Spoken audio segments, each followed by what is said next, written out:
Literally, did you want your enemies? They want see me. Poto, girl and Chelly will give me. Soko. They want me to die, la. Oh, did you want your enemies? They want see me. Poto, girl and Chelly.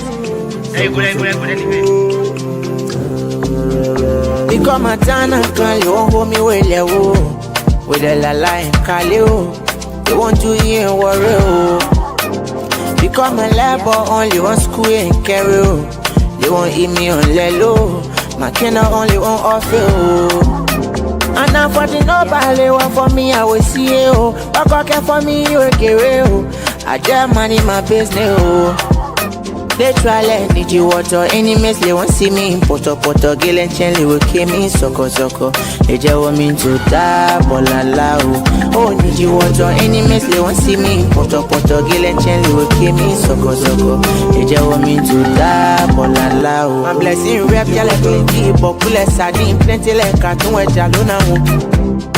It's in the heart, they boss in the medulla, oh yeah. Blessing can follow me, all of my people let me. Because my eye clean clipper can fight for me, like can fight for me, yeah. Blessing can follow me, all of my people let me. Because my eye clean clipper can fight for me, like can fight for me, yeah.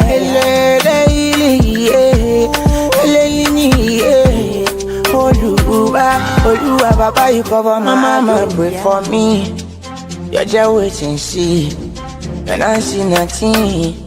When your belly see me, ask for me, you not see me. Come a tana, can't you won't hold me with a la line, Kaleo. They want to hear warrior. Become a labor, only one school and carry. They won't eat me on lelo. My kina only one offer. And now for the nobody want for me, I will see you. Walk out for me, you will get real. I just money my business. Literally need you water enemies, they won't see me. Poto, girl and Chelly will kill me. Soko. They just want me to die, la. Oh, need you water enemies, they won't see me. Poto, girl and Chelly will kill me. Soko. They just want me to die, la. I tell them freeze, you're allowing to breathe. I'm living my life for ease. La lepe, and I ain't no competition or freeze. Ya play money. I'm living my life for ease. My kina only one offer. And now for the nobody want for me, I will see you. Walk out for me, you will get real. I just money my business. They try let need you water enemies, they won't see me. Poto, girl and Chelly will kill me. Soko. They just want me to die, la. Oh, need you water enemies, they won't see me. Poto, girl and Chelly will kill me. Soko. They just want me to die, la. Need you water.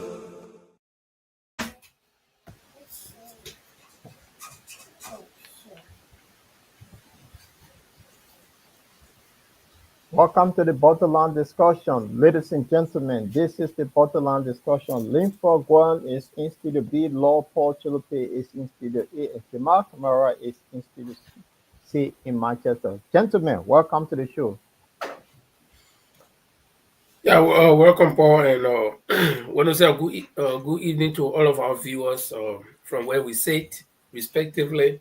If you're celebrating your birthday today, we want to say happy birthday to you. Celebrating some occasion, wedding anniversary, and a happy occasion. You got a bouncing baby boy, bouncing baby girl, or you got married today. All those things I want to say welcome and congratulations to you. Or on the flip side, if you're celebrating any side event today, you're not too well, we want to say we are with you in spirit, and we hope that you will get back on your feet and let's get moving. We are living in paradise. And the Bible says, if you find yourself a wife, then you find a good thing. You find favor with God. But the question is, God was not married. Jesus is not married. All the people, all the people. But guys, I think it's good to be here this evening. And Linford, you're so right. I mean, the thing is, if I think only sometimes it's funny because the Europeans were able to really promote their culture onto Africa, and all across the continent we bought into the European ideas. that Mm-hmm. even our own culture will have to abandon it and take the use. So the Europeans were so clever to do that, and they did it extremely well. That today you will tell somebody, say, look, just use your common sense and look at things from the other. They will say, no, no, no, no. It's not what the European told us. The European said this is what it is. So we have to. So could you imagine that the man who came for you, he stole you from Africa. He was your slave master. He will beat you day and night, but he will tell you, say, that should not lie, that should not steal, that should not kill. But you cross path with him, he killed you. And our people bought the thing so much that so the European, let's give them credit, they were able to really put their culture into the whole continent. The whole Now, continent. That's what it, yeah, in the first place, this is a man who came to your continent and took your children then from you by force, bundled yeah, them like wood, and put them in a ship and carried them to a unknown destination where you don't know what will happen to them. And as the story goes, the people suffer, suffer, suffer. Then the same man come back to you and say, okay, I'm bringing one book to you. The book here, all you need to do, read it. Once you read the book here, you'll go see God. In fact, don't think about enjoying. All the things you can do to enjoy, listen, woman business, drinking, all the things that listen. That when you go see God, then why God made woman? Why God made all the other things? God made them for our enjoyment. But it's so they told all the things that to do, but they can do it worse. The people came, they say our culture, they're not good. The women they can go to the Sunday pool, they say that bad thing is not good. Then they see men who say because the woman they go to Sunday pool is not good in the party, but I see men can change men to woman. If change woman to men, that one a good thing. Then he say two men will get married. You see, when I get married to plenty women, but two men can get married, two women can get married. You see, and then we accept it, but we throw our own away. What kind of person will tell you say FMG is bad or FGM is bad? But I can tell men the man what God made with men, I can make him, I take him, I turn him to a woman. I may take everything to grow. Then one other man can marry him, it good. But you know, I don't understand this thing. yeah. You see, that's what I'm saying. The way they were able to sell, they plan the world, they calculated world, and that's what we'll be talking about tonight. Why some of the thing is because the Africans we don't use common sense in some time. So the people who tend to use common sense, well, the white men will get these people to eliminate them. Think on it. That's how they play on the intelligence of our people. If you see recently, look, I gave you one classic example. In West Africa, there you get a young 35-year-old Tuareg who get plenty of sense. The fact is because he get plenty of sense, he will electing the people, they won't get rid of him. That is the fact. The way people play it. No, but Paul, the thing a simple thing. The book what the man brought to you, and what they brought to us. In that book, they say we're not supposed to get sense. The God Yeah. that made all we're not supposed to get sense. He made all the trees, so we're not eating one yet. When you're eating, you'll get sense. So Mhm.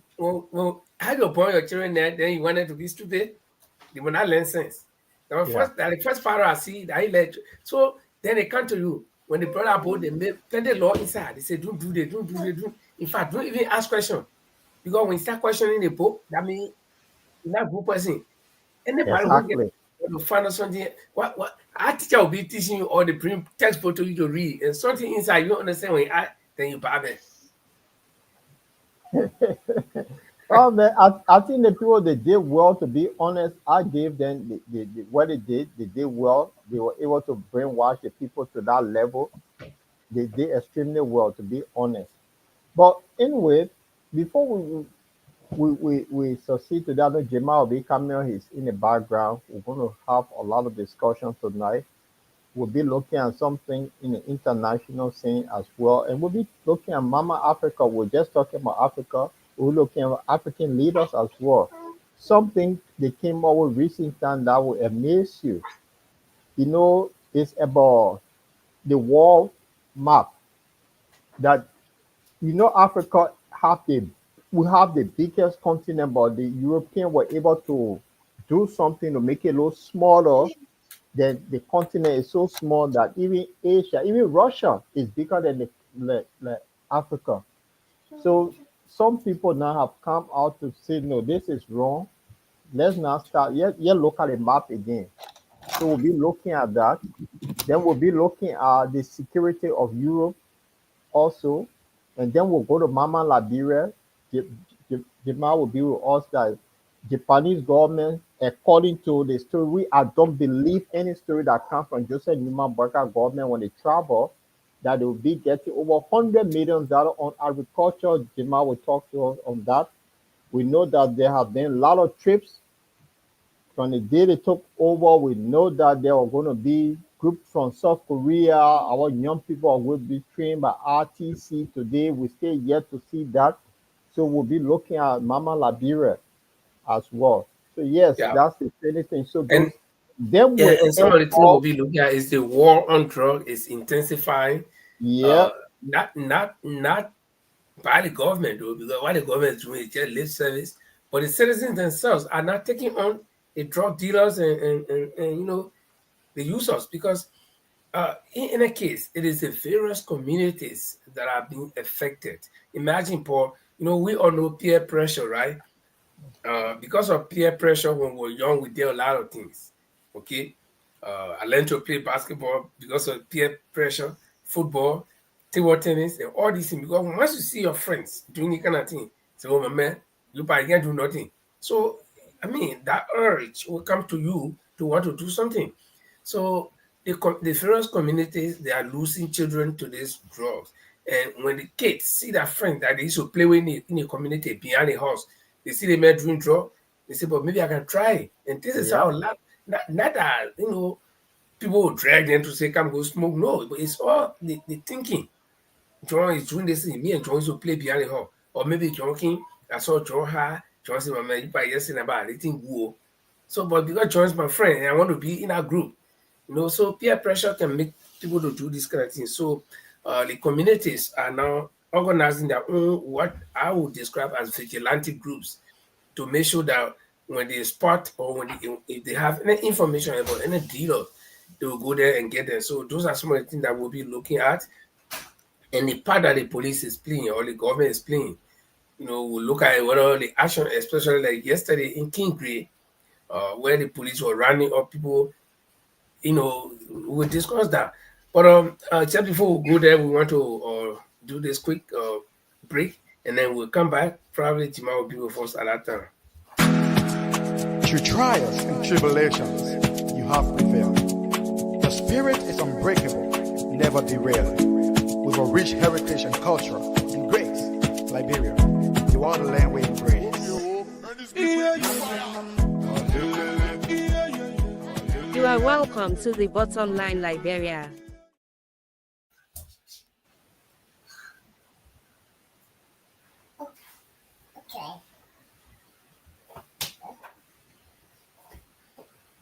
Okay, we are back.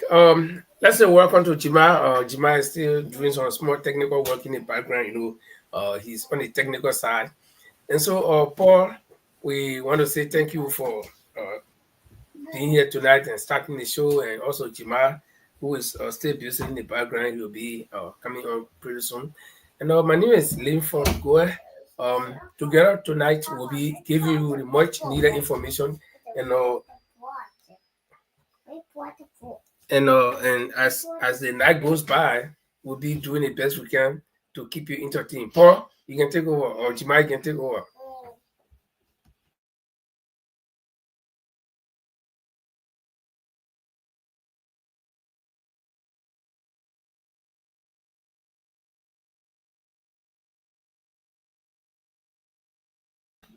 Well, it seems as though Paul is Jima is still facing some little technical issues there. But let me say welcome to all of you. If I can recognize one or two people here, Jefferson Carter, want to say welcome. Chadela Brown Chirople, want to say welcome. And for those of you watching via Jala TV from Liberia, and also on our Facebook page as well as the YouTube page. We want to say please help us to share the show. Tonight we're going to be having some interesting discussion like Macaulay Paul told you already. Paul? Yes, Linford, thanks. And thanks to our viewers. Welcome to the show. I want to say welcome, Oliver. Cheers. Please share the show as well. This will be fascinating to them. I see Maurice will be joining us shortly. He's in the background. So when he all set, he will be on the show. So guys, tonight will be firing. And as we said, we'll be looking at other issues tonight. So before you asked me to play something to just start the show with something. This thing is Liberia was not like this before. I just want to play this thing while we get Morris and Jamal setting before we get into the main thing. This is about Mama Liberia.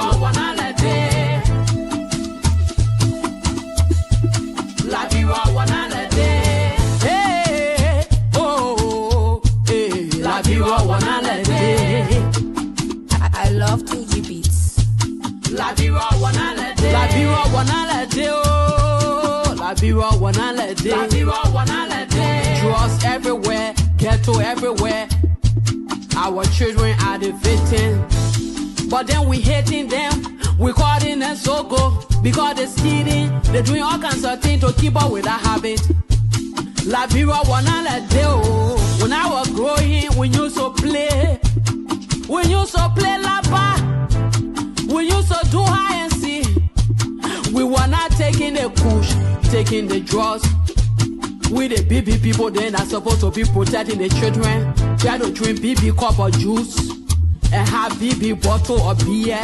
We bringing drugs in the country. Whether are the foreigner or the ourselves, we spoiling our children. Why are we exposing them? Hey, we kidding the children. Liberia wanna let day. Let it Liberia wanna let day. Epidemic, so we can in peace, Mr. President. Liberia wanna let day. Liberia wanna let day. Oh, Liberia. So that's the introduction of what would be here in Liberia was not like this until all of this, the war came and brought all the bad things. Today, Liberia is just going back. Welcome to the show, Pat Dolly. How are you? Good to see you. Yeah, thank you very much for allowing me to be here. Linford, how you been doing, my friend?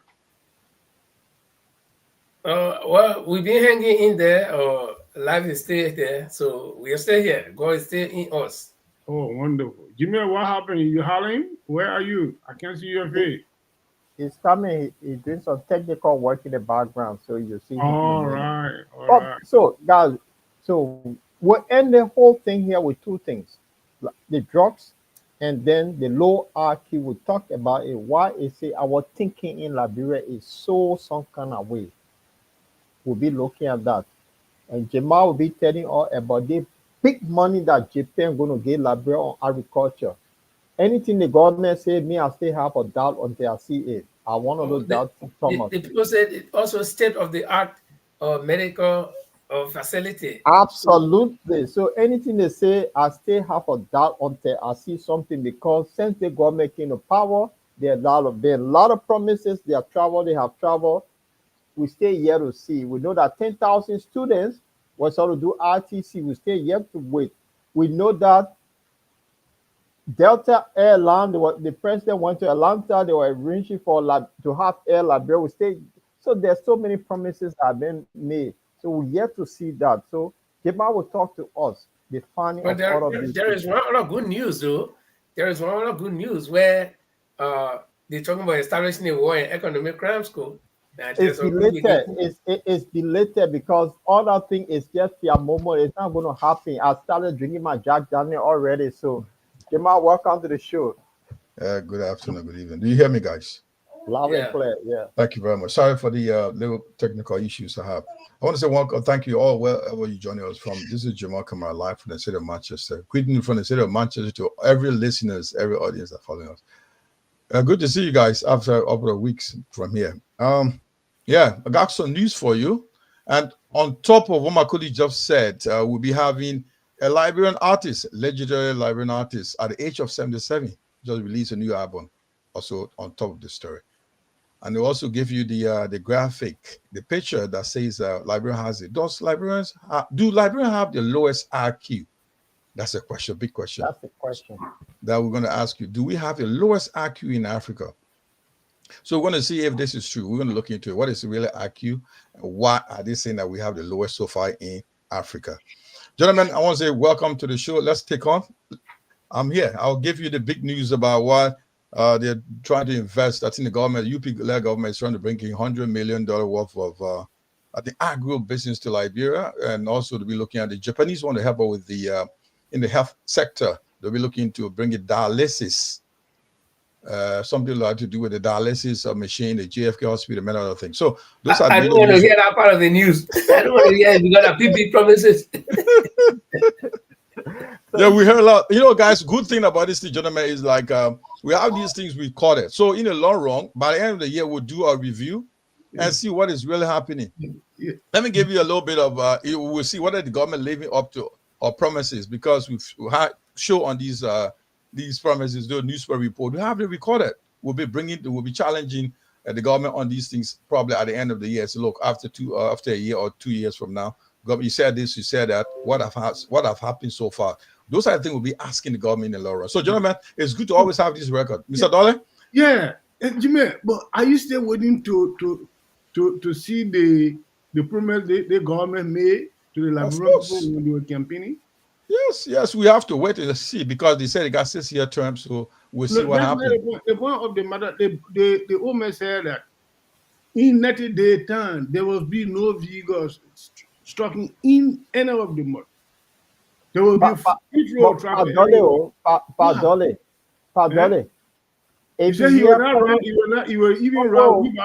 Padole, I agree with the old man, because when they took over our dry season, when rain season started in Liberia, so in the time he gave, there was no car stock in most, so he was right. By the way, the minister of, I think, what is his name again? The minister that was, deputy minister was on the radio, on our show before. What is his Sando? He just, what's the name again? I can't find something Sando. It's called Daniel Sando. Yeah, he just make a release. You having a press conference about the first digital village being launched in Lofa County. You didn't see that? The village has been is using, I think, solar energy or solar power. So as far as Lofa County, not anywhere around Monrovia or somewhere. So Lofa County is carrying his can boast of a digital village right now. What is digital? I don't know. What is electricity? It's being powered by solar energy, and everything's being powered by solar energy. So let's give some good news to the government. Come on, gentlemen, don't be so negative, man. Come on. Wait. So digital village, that means every house will get computer to get, because that is digital. We're going now to get internet, everything. So that's good news. If that happens in Lofa County, that we know we were talking about low IQ already. Then if Lofa County have a digital village, that would be a fantastic news. So with that into that, but now the capital that have the technology don't even have internet services, but it's all the way in Lofa County. Great news. It is called decentralization. You can't have everything more room, man. Decentralization. That's right. Jimmy, can I give some information to you guys? Go on. The talking about electricity will be in this village in Lofa County, isn't it? Yeah, no, they say they got digital village. That means that they're using solar power. All right. They get broadband. They have broadband. Every household have a mobile phone, or they have for internet connectivity that you don't have to worry. That is digital. Anything digital. Think on it. That's a very good news. So, but I know a village in Lofa County called in Bolahun. Bolahun, from normal day up to transitional government periods, there was an electricity there 24 hours around the clock. All right. So Bolahun is back to normal now. This one, they added broadband services to it. So that's anyway. Let's move on. No, we don't know the definition of digital village the minister was talking about. We need to go into and see what does he mean by digital village being set up in Lofa County. So probably we need detailed information. But what I also read from that story was there's the village is being powered by solar energy. That's the first thing. So does that say it's a digital village? Well, that could be his definition. Let's see. We'll find out. Probably next show we'll be talking about what he means by digital village. Because when it's a digital, everything should be done digitally in that place. Everything should be digital in that place. Even the car, the motorbike that runs in that place should be all So the ATM card, you go buy something in the shop in Prola home, you gotta worry about using Liberty, get press of thing, yeah, digital, everything digital. That's a good. Army will look at it. That's good news. But this is what happened in Japan. So Japan has now transformed everything to that particular village. Yeah. But Liberia is, Liberia almost better than Miami. You know that, right? Look like Miami. Yeah. Where Georgia to us, Liberia look like Miami. So let's take that. So that's another way. Guys, what you got for Paul on the international scene? Yeah, on the international scene, something very interesting. This is Mama Africa. We'll start with Africa. Well, the map of Africa, for some reason, the white people have made the map some way that even Russia, the country Russia, is bigger than the map of Africa. So some people decided this nonsense has been going on for centuries now. It's about time that we bring it back to normal, the way the global map is supposed to be.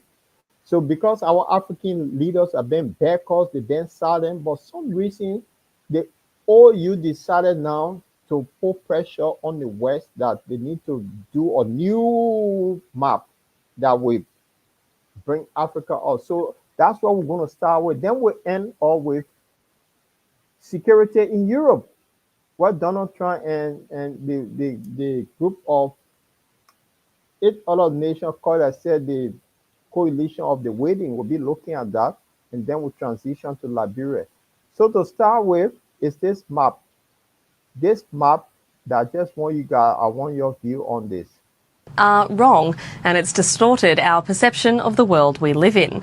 Now, the African Union is pushing for a fairer representation of their countries on the global stage. The standard map is called the Mercator projection. It was created in the 16th century to navigate across the seas. In the process of turning the Earth into a rectangular image, it warped the size of various land masses.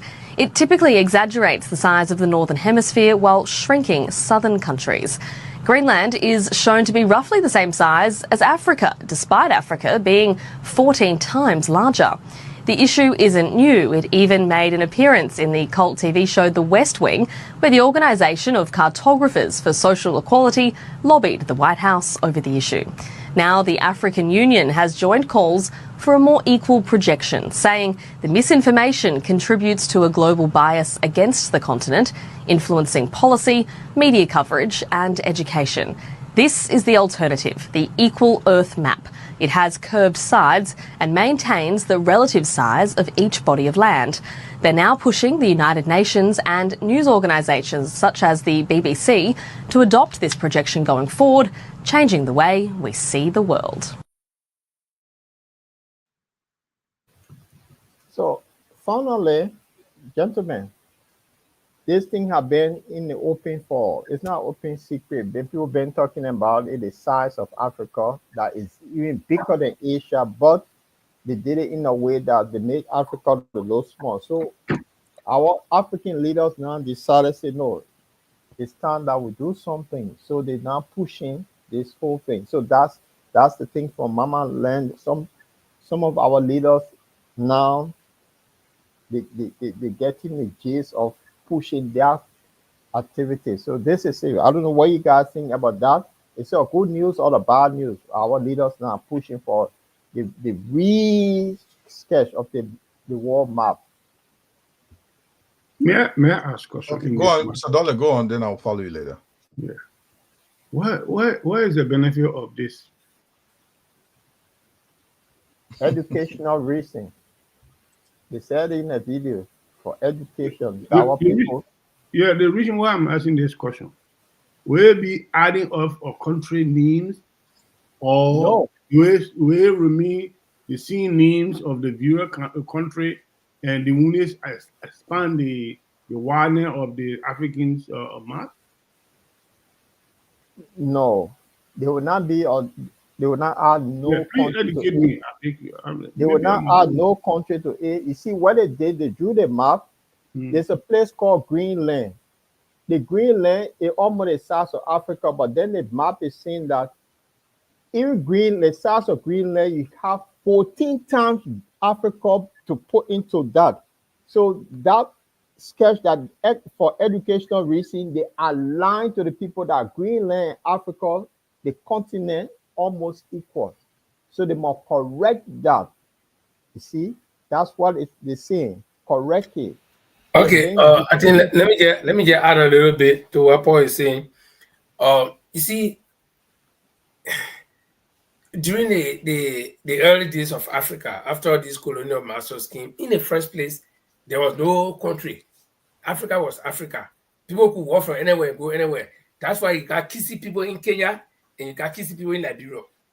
You also got Baza people in Cameroon. So people could travel from anywhere to anywhere. Now, the people came without the consent of Africans. They sat down in Berlin and divided Africa into countries. Okay? And when they were making a map, they made a map, and Africa's position in the world is very advantageous to Africa. We are in the middle of the world. From east to west, we are in the middle. So when they made a map, they made it to appear that, you're asking a benefit. There is no physical benefit that will come to Africa, but at least let a map be what it should be. Because what they did was they compacted it and make it to look smaller so that we can't even feel that we are anywhere on the map. If it were possible, they will make it to be like Liberia. They will make it small. But because it was not possible, if you look at the map, look at Brazil and Africa, they were drawn together before. They are one landmass, but because of because of the ocean that opened them. So if you try the ocean, you can bring Africa and Brazil together. They will click. East Africa now around Somalia, the land is splitting. You see, so they made the continent to look small to make it to look insignificant. Yeah, that is the advantage. To make it to look like in a small country. We are a whole continent. They make us to be the size of a country. So now people ask open, and we are saying no. It should not be like that. Let us get our right size on the map. And I think for me, that is a benefit that we should know what we are instead of somebody determining what we are. I draw your picture. I make your body small, then I make your head big, and when you're not like that, okay. So we want it to be the way it is. That would be if no economic benefit or whatever, but let us be what we are and let people see us for what we are. Yeah. So Jamal, what say you? Mr. Kumar, what say you? Do you hear me? Yeah. Yeah, I think I'm having issue of I got some breaking in with my communication. Is our mic very laudable enough? Yeah. Yeah. All right. Yeah, Paul. Yeah, it's good that we knew you mentioned on the educational purpose what we want to know, but how much can we do to change the narrative? It's good to know that they encroach on our land and took it away, like my colleague said, sat in Berlin and decide the landscape of Africa, the continent, and this is where we are. And but it's good always to know that what happened, history always need to be taught. And like if we were not to know the importance of these, like what's happening around the world concerning about the enslavement of the black people, and most of our also great grandparents were responsible for selling most of the land involved in slavery, also dealing with the slave masters. There are a lot of history we need to know about them. We may not be able to, our leaders and the continent may not be able to retrieve that land right now, but it's always good to be written and be known that the reason of these land were forcibly taken, how were they taken, were some of our people involved into the decision-making process. Sometimes we talk about, like I just remind us, we talk about the king that took out to our slaves, and then came back to the west to use them in the plantations. You also should understand that most of our kings and queens were involved in selling all these people to these slave masters. So they are also we should also be held responsible. We need to know. So it's educational, as you said. We need to know them to be written history, and so generation to come also will be able to come and say, "This is happening." Why I say that up to now in the UK and many other Western countries, they are like making pleas to begging, I mean, asking for forgiveness, involvement in slavery. All these guys, of course, Cicero, whose statues were all over in the UK, was brought down one time, sometime a year or two ago. So when people got to understand these things happen in Newark, they know history. History need to be taught. Even if we can't retrieve those things, we need to know them. Why those things happen? Yeah. Yeah, Thank you. Yeah, Padone, go on. So, you see, I do agree that we need to be informed about our history. But what I'm looking at is the states that we're in now.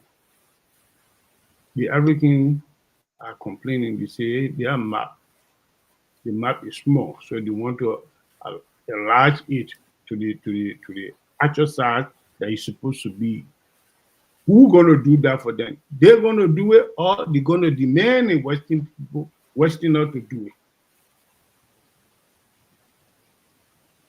so the thing is, we have the knowledge to do it, and there's an original. There is a original diagram of that. That's what they're asking for now for BBC and other media institutions to now start preaching and say, no, this is the right one because it's already there. The image is already there.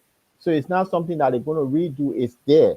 So they just want the propaganda now with the Western country, the CNN, the BBC, all these news that people listen to start, and when they're having a program, say this is the actual size. So now, if in schools, when they read new textbooks, so the actual size can be there instead of the one that they have there, that Russia is bigger than Africa, which is not true. That's for educational purpose. So the kids that are coming up now, we see the proper map itself instead of some little country called Greenland. Nobody knows about it. The size of when a young person sees it, but Africa is a small place. Could you imagine China alone is bigger than Africa when you look at the map? So it's something that they need to do for our children to learn. Say, okay, this is the size. That's all. I also want to say something about what Jimmy said, that our Africans king, the former king then that was in power those days, are responsible of putting their fellow. Some of them were. We want to know if some of them were responsible. You say some of them, you say all. So some of them. Well, I can tell you one of the reasons that I know of from the history background that they king then will honor the right to do it. Because if you don't do it, somebody, those days human beings were just like an animal. So the strongest survivor. So basically for this reason, the king then that were there at those days were fighting for survival. If you don't do what the white men want you to do, they have sophisticated weapons to subdue you and take you to wherever place they want to take you. They come to you, they say, we need 10%. You don't give it to them, they care you. So all these things never happen. So how will you hold somebody responsible for that, Mr. Kamara? Okay. We'll look at it because we're told that some people, they were sold. That's why they gave them, some of them were taking alcohol for exchange. So all that myth story is something that our people need to really deep down to find whether the story is true. Because I agree, Paul. Paul, I agree, because one of these days we need to invite a historian on somebody who really study history, we know the African history. And what Mr. Dollar is saying, I do understand that. There are two ways. They may be coerced, or they may be forced to get into or be brought into, or because of their own personal greed. I can assure you that most of all the kings and queens or the emperors in Africa, some of them may one with a reason, because humans were goods those days. You can sell them and make money. So if you have a lot of people coming that grown-up man, found grown-up African young man or young lady were giving out to people, and they were like, it's a good summer. They were saying them like Portuguese history. We heard a lot of history. We heard they were coming out to buy people, like people from Portugal around sailing to Africa, naming our continent where the people are existing, giving names to our various lands, telling them they discover. How can you discover something that was there already? You know, so those are things that happen. So the good thing, gentlemen, is we need to know these things. It need to be written, and Paul, it need to be written so people can read them and know them. We need to put in archive, and we need to read them. But one thing I want to also comment on, you mentioned here, which is very important, is about using international news outlets or news channels to propagate, to send this information out. It's very concerning. It's very disappointing that we don't have a major news channel in Africa like the CNN and the BBC.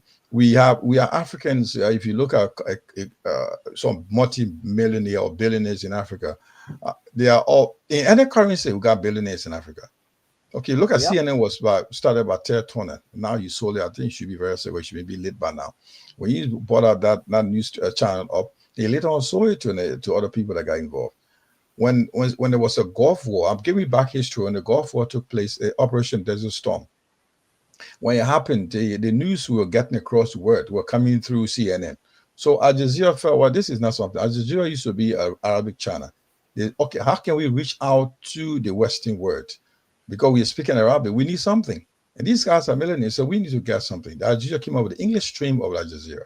And what they did, they tried to get in, engage with most powerful journalists in the US, in England, around the world to be part of Al Jazeera. They approached a lot of them together, and most of them cross carpet. So Al Jazeera became one of the biggest news channels. And from there, now what happened in Russia? Russia Times, you know that. Going down to the news happened in Iran. Now, every major country or continent have their major news outlets.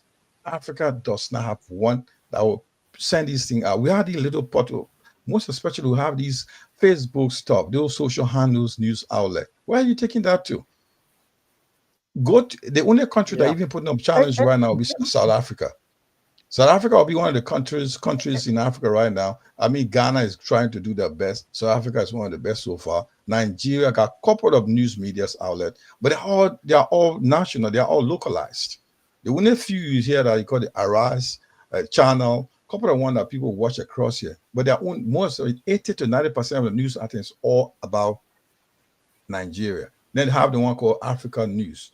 These were European that left Europe to go and set up, the European news, Europe.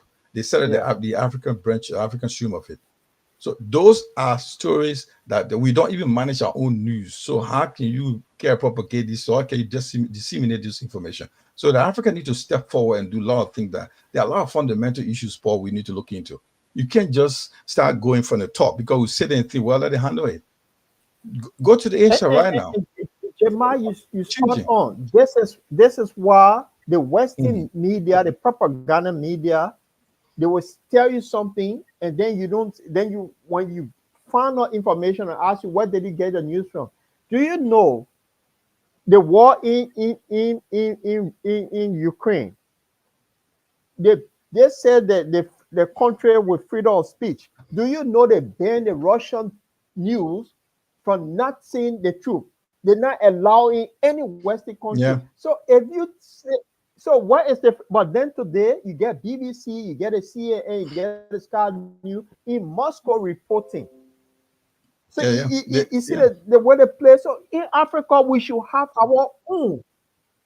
But independent, Paul, that will go global. It's not only should be localized, should be global, and it should be independent, and it should pay. They got people around it. Like I was watching the clip. I think it's going viral. Jeff Koinange who used to report for Kenya, used to report for CNN, an African correspondent.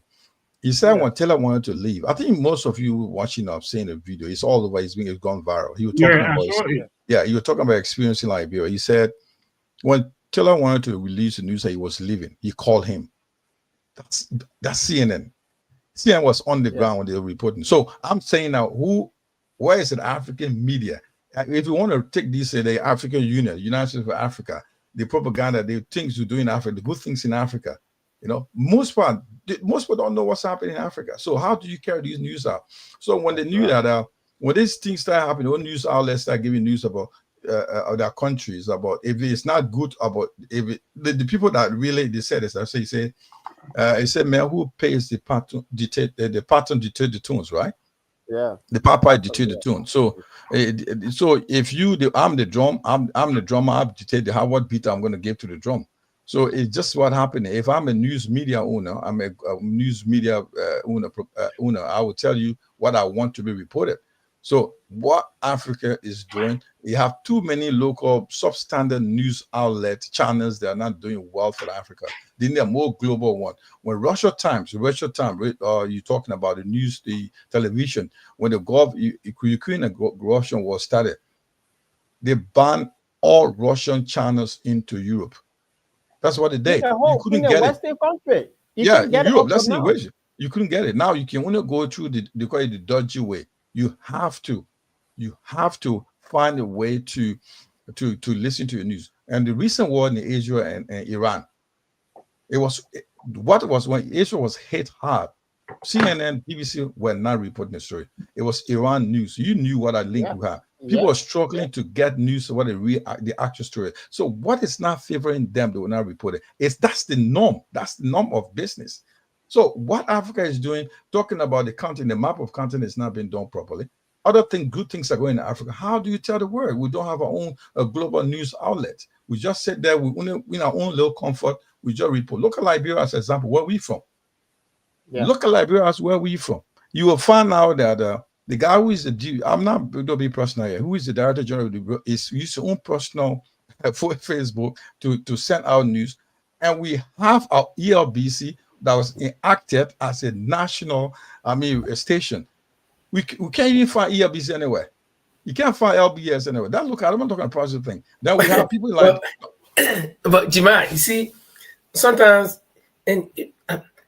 look, even though we all been pushing this one Africa agenda, where we have one Africa, one currency, one this and that, but I still see it to be a far-fetched dream, given the European experience here, 100%. Where you get something called EU, just on the paper, with the big headquarters in Brussels. But if you look at it, where is the EU? The big countries that are supposed to be strong in the EU, they all doing their own thing. They all got their own currency, their everything. So if we carry this model to Liberia, to Africa, country like Nigeria, in the late 80s, just before the war, there were this Nigerian artist that used to be called, I don't know whether he's still alive. He was called Marshall Fashek. He was it's lit down. They bring the rain. He made one music. Bring down the rain. Yeah, he made one music that what is it? I know the word, but I don't know the title of the music. Yeah, he talk about the China Africa, the eye of Africa, because certain countries say we are the China Africa, the other ones say no, we are the eye. So even if we all, the whole African continent agree that we're coming together, we get one currency. Where will it be printed? You print it in Nigeria, forget it. Everybody in Nigeria will have machine to be printing it. You can't South Africa. You know what they could have done easily? Africa could the how they call it ECOWAS model could have been one country right there. That ECOWAS model to be fair, because you can get the way ECOWAS. So you have that. So you could have that in South Africa. Then you have the eastern part. That means you have 4 parts of Africa or 5. Then you get the Central Africa. They could do it that way. That people that have common somebody got to be. So if Africa is, if the African continent is invited somewhere like America was 71 president with 52 states. So you get 4 different sections of Africa. So you send 4 people. So, yeah, because you get one president now. You're on one group, one federal group. That's so easy. Well, I mean, we can see it, but I was trying to say something. I mean, I was talking something about the ELBC thing, the LBS thing, to the point where they have marginalized LBS. You see, every government that comes to power will have they will have their small paraphernalias, okay?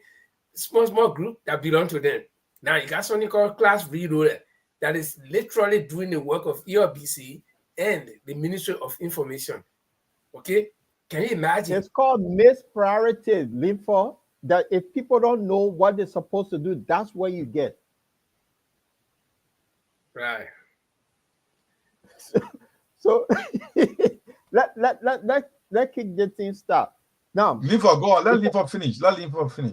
No. I mean, I was just calling our attention to when you're talking about Africa should have one big news organ. No, Yeah, it can happen.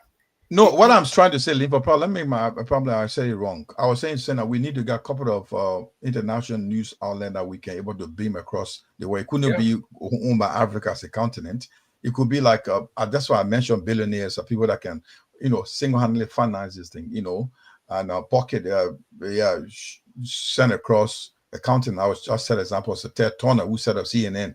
And later on, you saw it out to other people, other major news outlets, they're doing it across the world. What is wrong with Africa?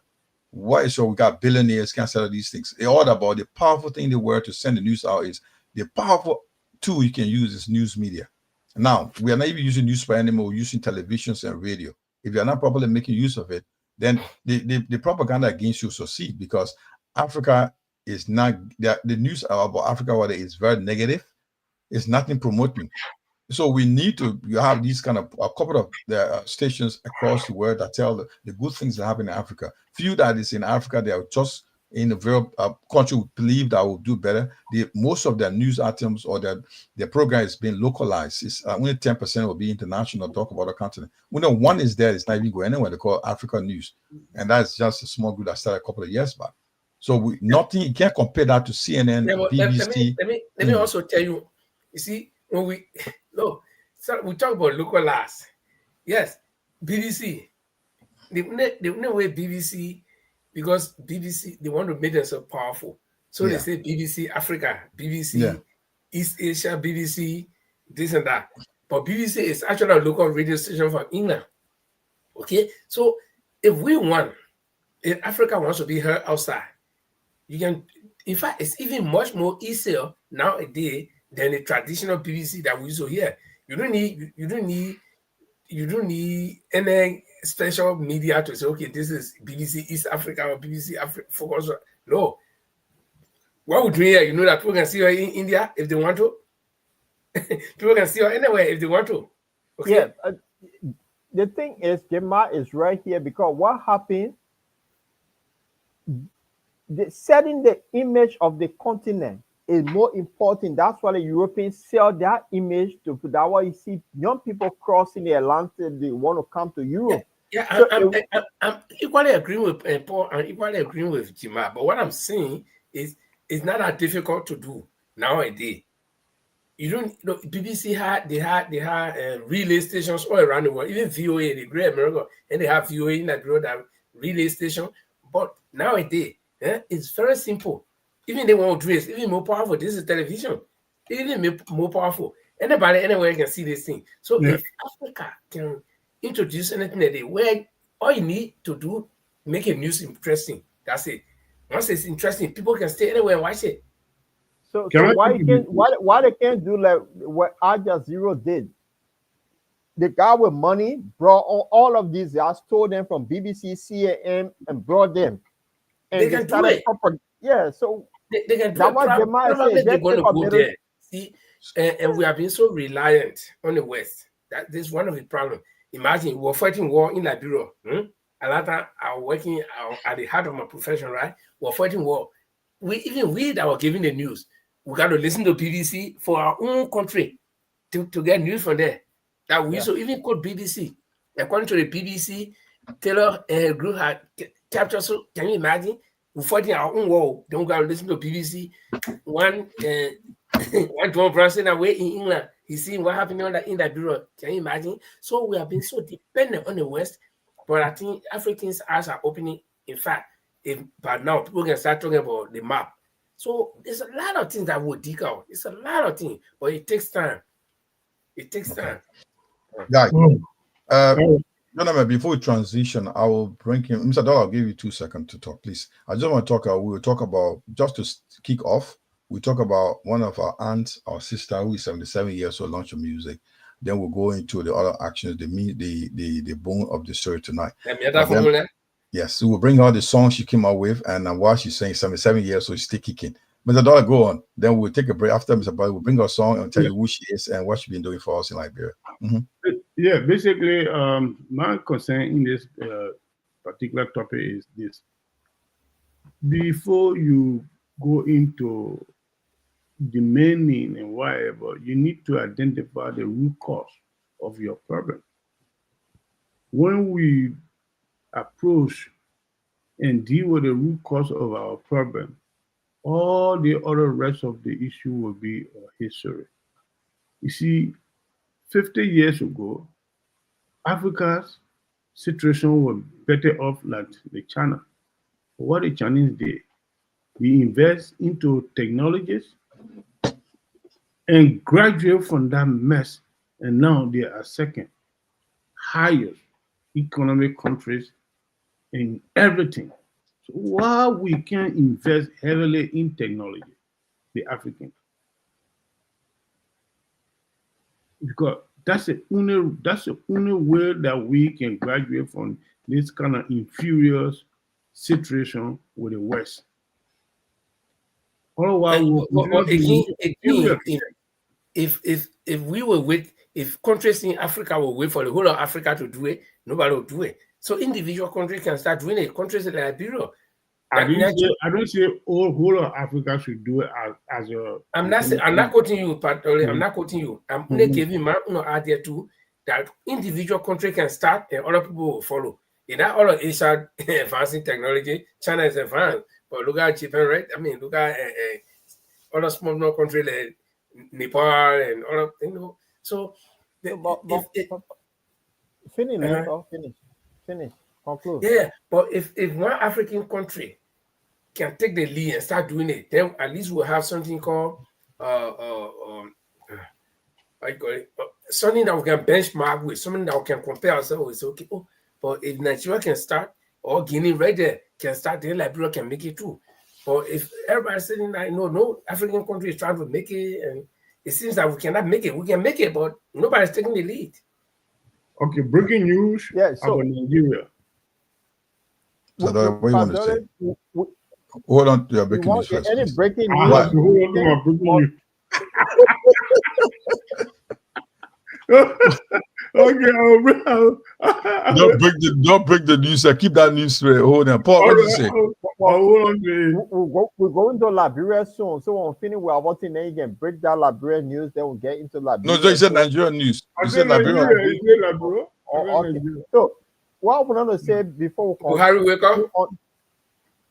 No. This thing about Padori, what you talking about? Padori, what you talking about root cause? If a country like my country, Liberia, depend on one guy in Washington to tell them what to do, that they can't open their own eyes to do things for themselves, you think Liberia will be one of those that, unless some serious minor countries start doing something else, will say, oh, we see progress here. And we found out that one day, when Burkina Faso start going to space, then we'll say, oh, our slave master, what will he give for the freedom for us to do what Burkina Faso is doing? So all I want to is how to deal with the mindset of our people, that we have our president who 90-year-old gone to see 70-year-old and telling him, yes, sir, the slave master here. So until that mindset can be changed.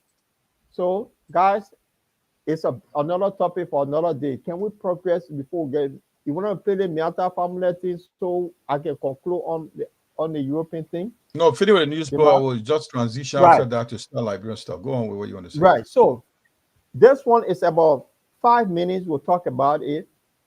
Donald Trump on Tuesday will have a program here, and I said Donald Trump should get a Nobel Peace Prize because these useless European leaders that refuse to do something in Europe, there's a war in Europe, they refuse to come to the table. In West Africa, there was war in Liberia, no ECOMOG composed of few other countries came together. So we have to do something to stop Liberia war. There's a war in Europe here. That group of European nations refuse to intervene, but they keep selling weapons to another country that people keep dying. Donald Trump came up with it and said, look, let war have to stop. The Europeans said, no, we want to have security.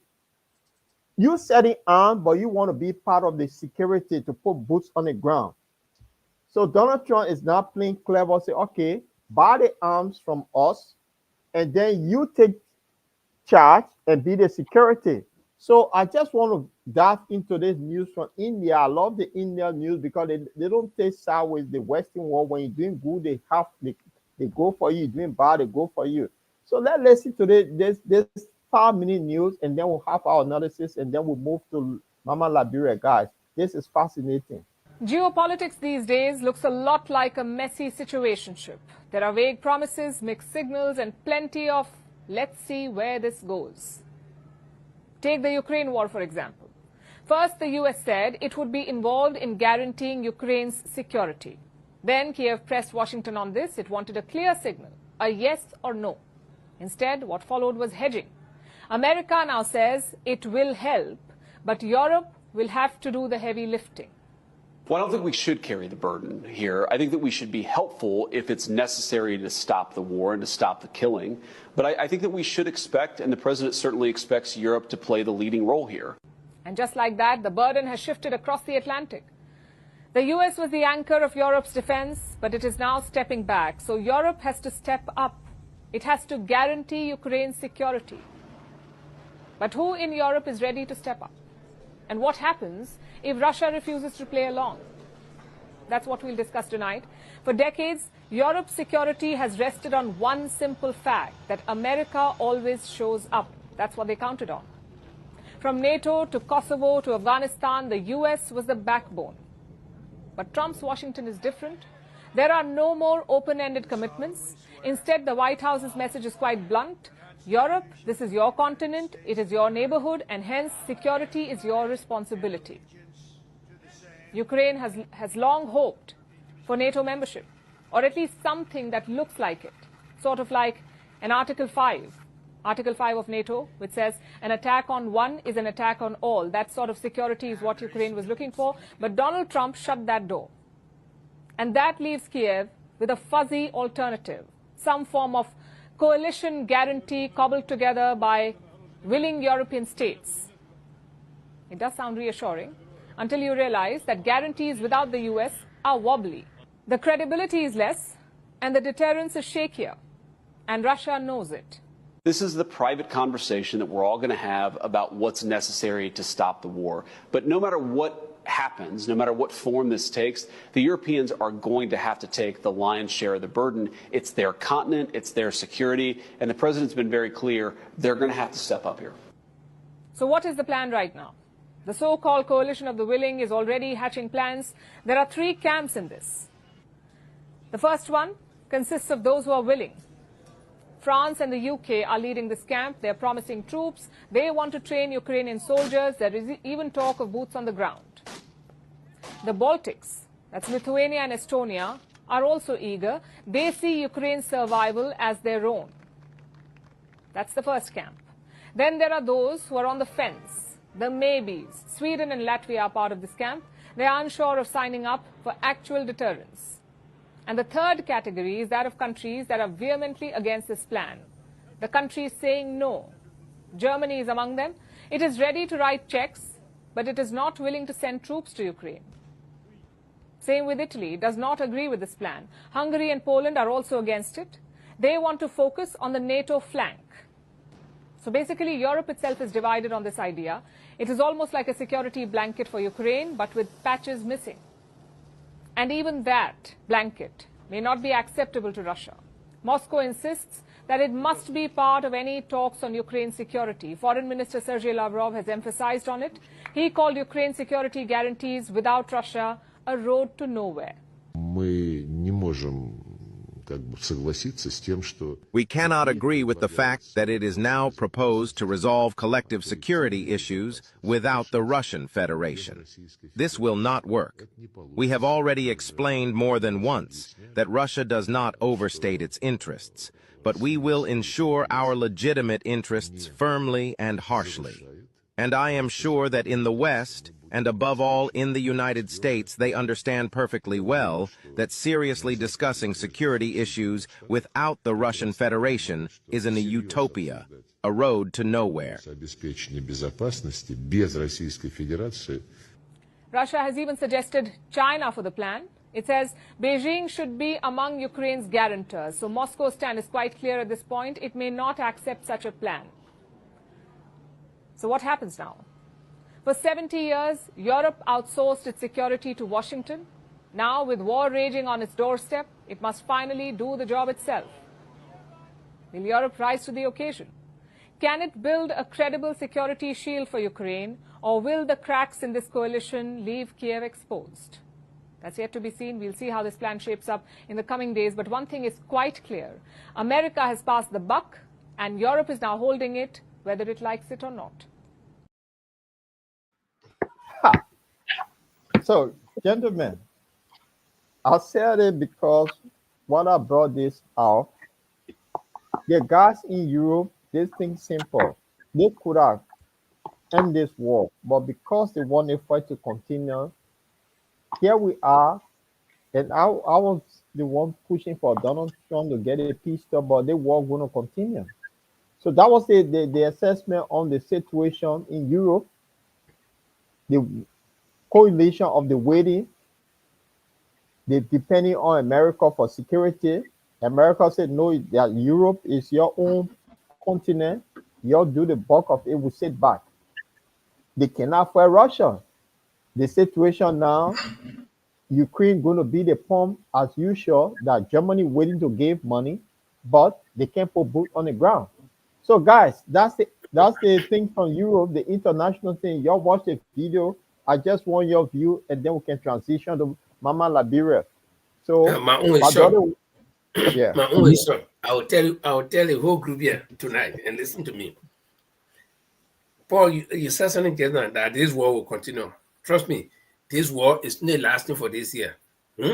If America will actually hold back, if NATO will actually, because America is NATO, and I'm surprised that America will now say that it is a European thing, and they should bear the huge part of the burden.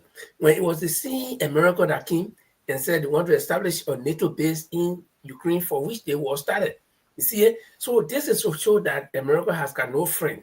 They got interest. When their interest is not met, forget it. The rest of it, you can go to wherever you want to go. So this war will not last more than this year. It will end. If Russia will continue to press, Ukraine will give up. Because these people, this coalition of the willing, I thought they would say, okay, now that America is saying we should, underwrite the course of this war and foot everything that we want to do. Now we are going to amass troops. We're going to put our boots on the ground. But Germany, one of the power bank in Europe, say, well, we not put your one money, we can give you. So who's going to be fighting the war? Are they going to make robots? It's Ukrainians. And how long are Ukrainians willing to die for a war that they know they will not win? So I think this war is not going to last longer. The best Zelensky can do is to negotiate with Trump and let it go and talk to Putin. Now, the European thing, the reason why they have been thinking that they can fight this war or sustain this war against Russia is that they believe that Ukraine could, defeat Russia with the help of America. But here, America said, I'm drawing back. So we're depending on that. The war will not last more than this year. If it lasts more than this year, well, then that means they're very strong. Then they have done the extraordinary thing that I was not thinking about.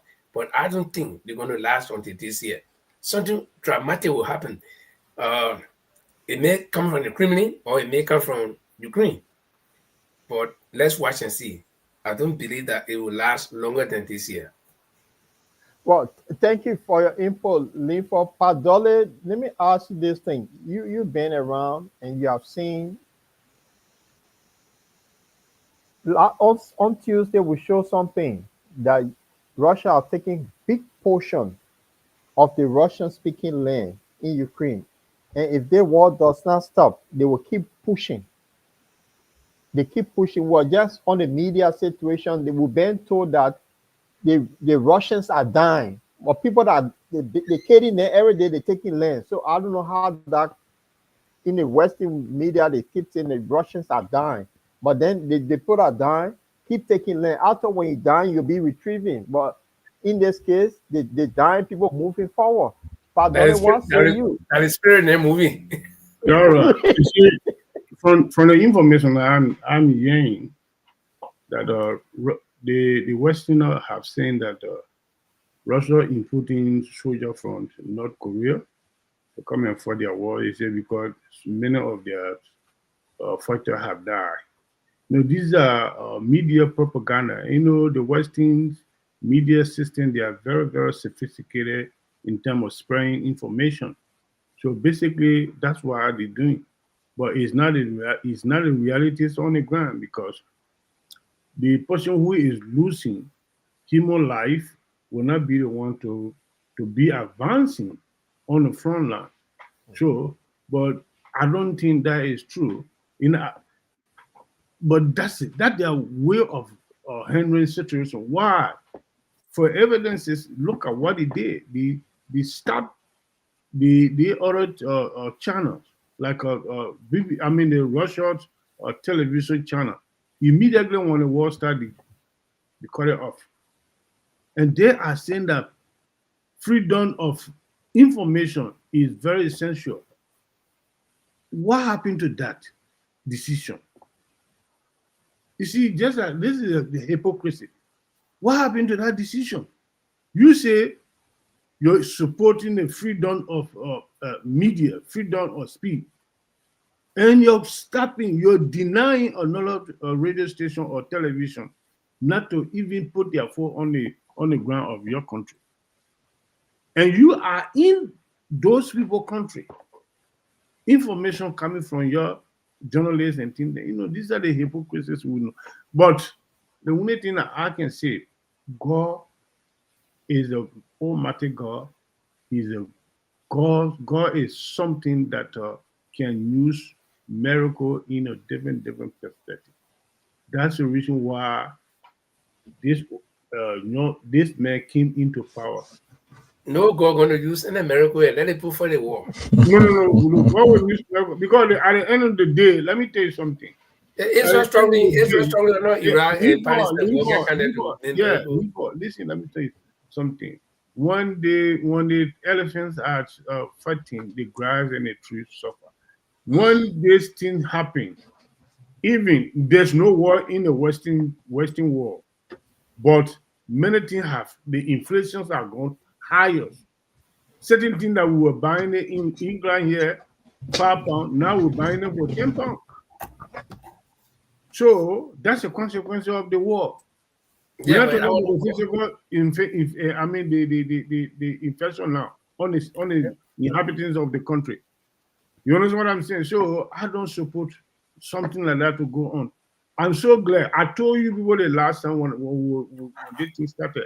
I say, when God ready to suffer the human being there, he will bring some kind of stupid war that will kill a lot of people for nothing, and innocent people will die. But God decided to have feeling for us. Donald Trump win the election. To be very frank, because the old men that were there, they are the one that orchestrated this war.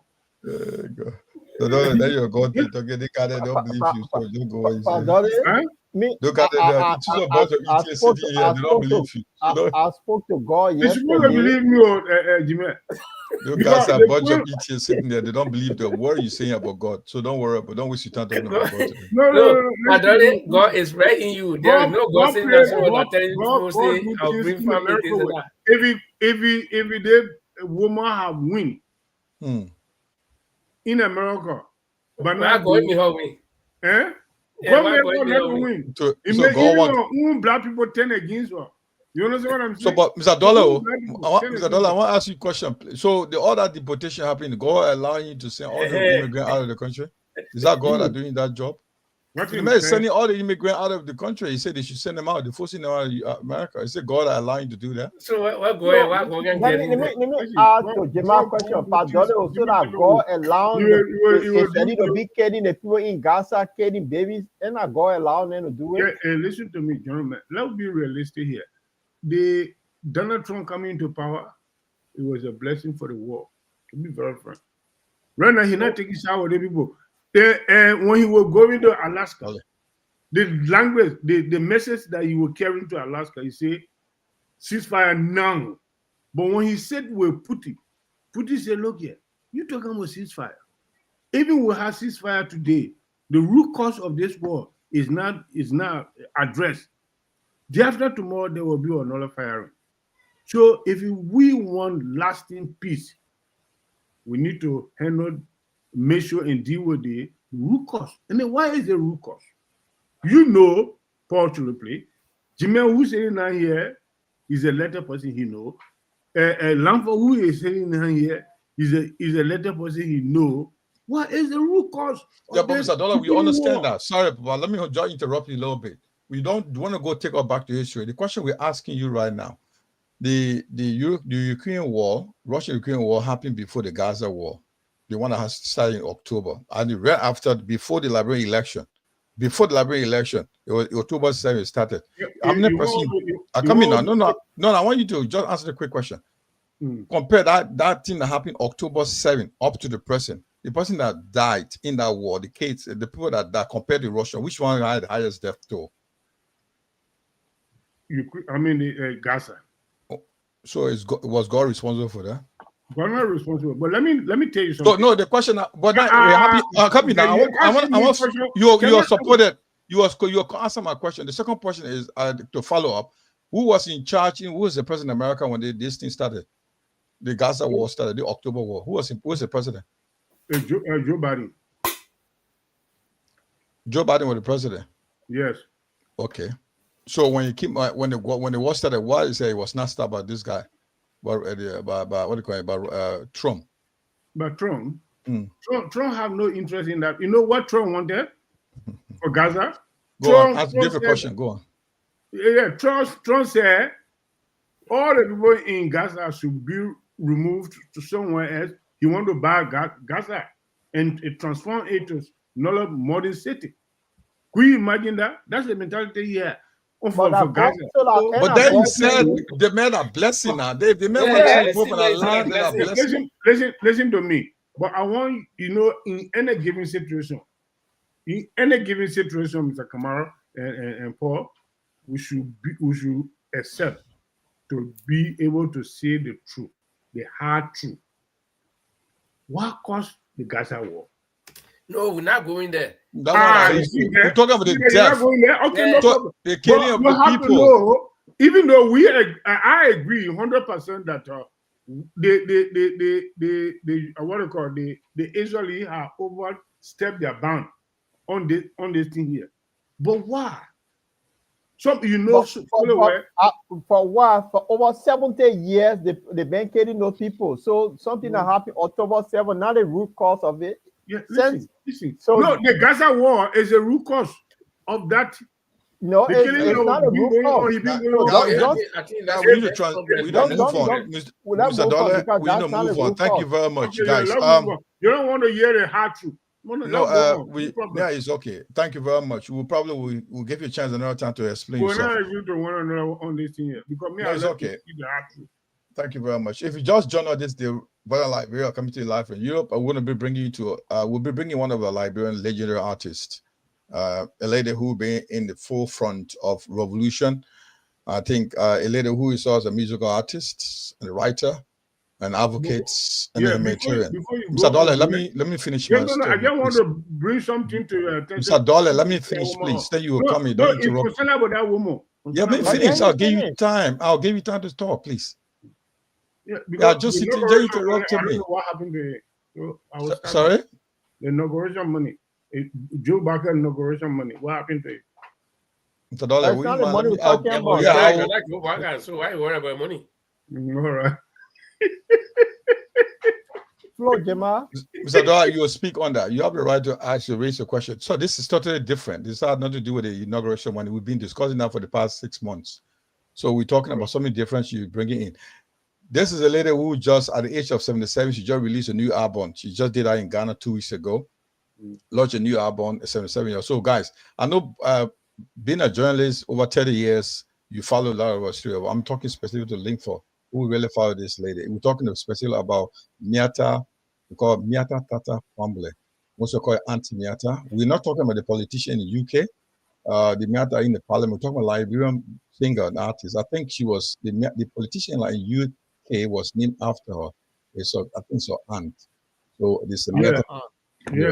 Gentlemen, I will take you through and tell me this lady. I'll take it from you because I know you follow this lady from. We'll play a little music she launched, and we'll talk about a little bit of background. You know her and tell her the role, the journey from the young age as a young lady up to the age of 77. She stayed on the stage singing for Liberia, singing for the world. Lifa, tell her what you think about this lady. I'll bring her picture and we'll play her music.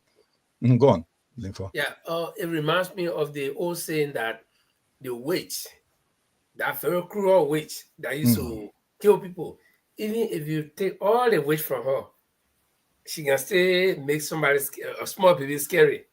So at the age of 77, Madam Miata Famule, who started singing from a very early age, some of us eyes open and we heard this woman singing, and she's coming at this age to make music. It means that I think this is something that is a passion for her. Okay, it's embedded in her. It's part of her. You know, let me tell you one thing. Gift is quite different from something that somebody can acquire or learn. If you are gifted, it's part of you. And that gift will always go with you. It will remain with you even until you die. So Miata Famule, Madam Miata Famule, we can call her Auntie Famule. She's one of Liberia's pride. Like I said, our eyes open on the woman. She used to sing. She sang for Thomas. She sang for Toward, and she sang for Do. And when I mean singing for them, not that she was actually serving them, but she sang during their turn. And so that name is synonymous to music in Liberia. When you talk about Miata's Family, you talk about Yasta Zoo, you talk about the Maurice Dolly. That is one that we got here. They want to come talk. And so you know there were names in Liberia when it comes to the music industry that when you call, people will know the Yata Zoo, the Miata Family, the Maurice Dolly, the Cecil Gato, and this one guy. Huh?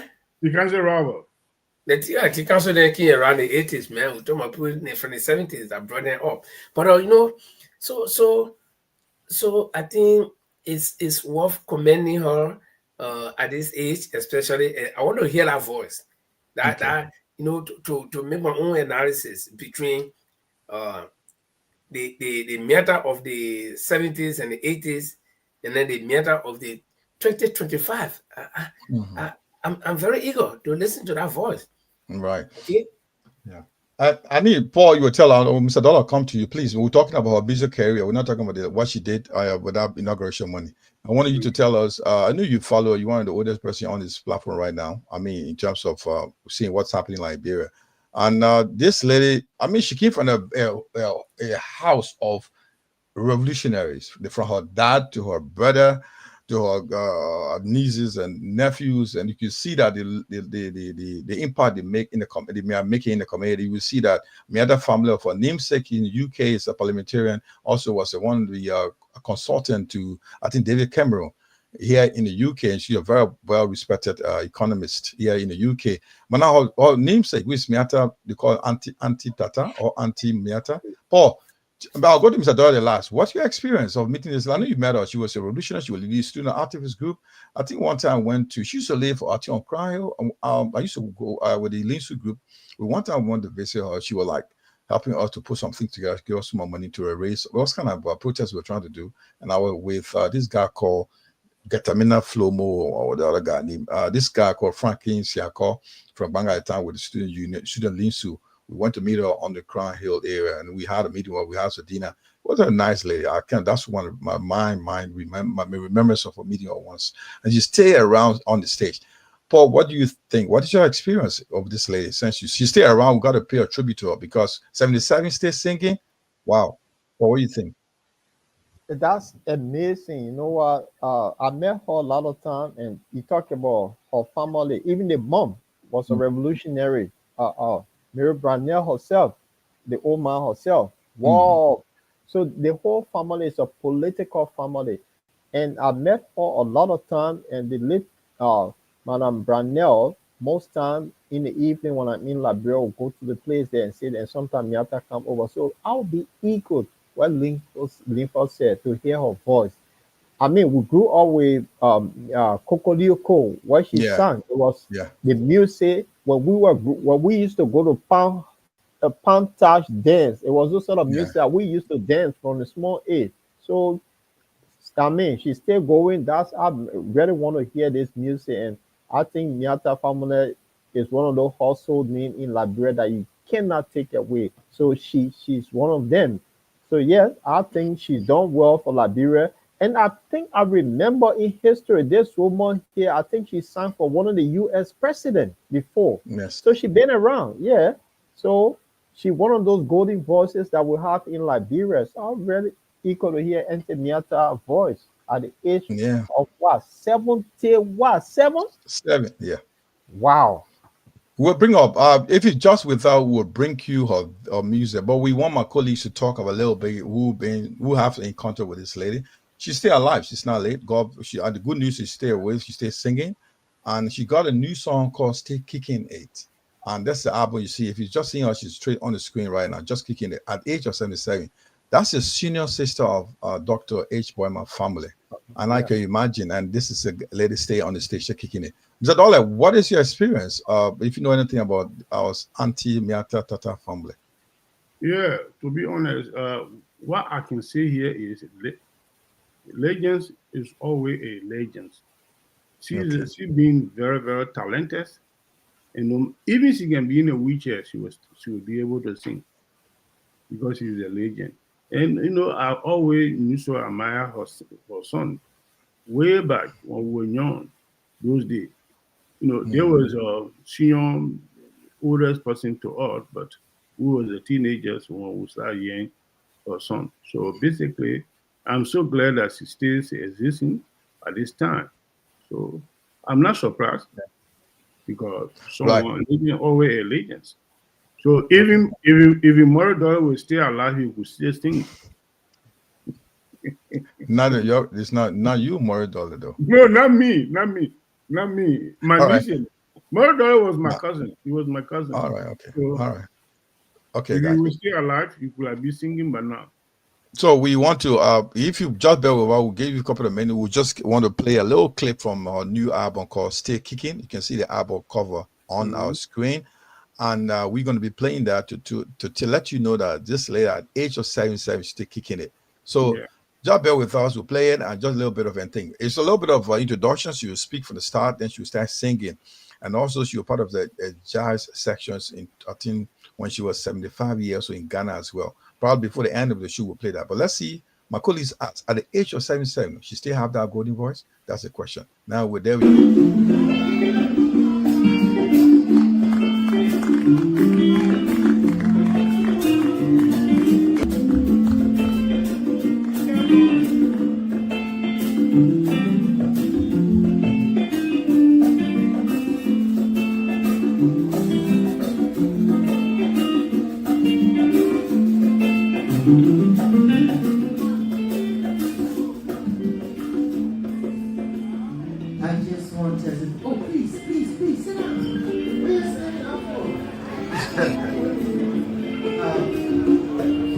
Before I start this song, I want to remember one of Ghana's best. Just remember him. We performed together in 2018. That was the first time I met the man, Daddy Lumba. And when I read his age, 60 years old, I said I had to be so thankful to the Creator. 77, 50 years in this business, still loving it, still doing it. I thank you all so much for being here.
This dying love becomes of a fire. New love is like the morning sun.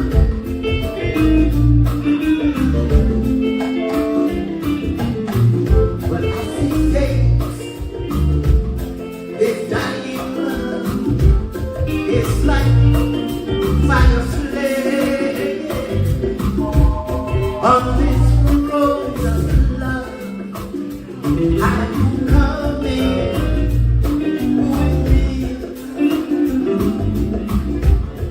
My journey is forever, forever.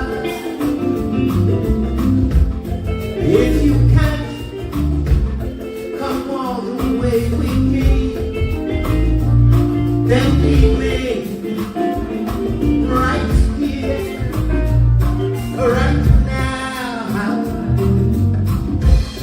Nakupenda, nakupenda,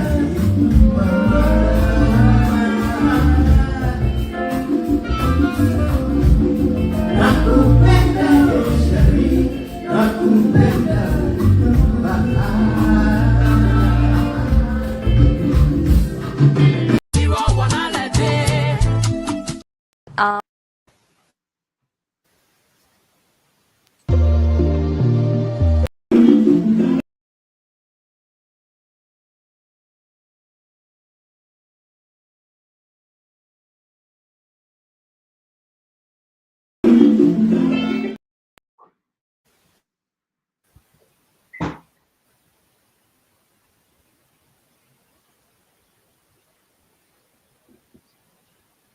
Amazing, Mr. Kamara. Talk to us. Yeah.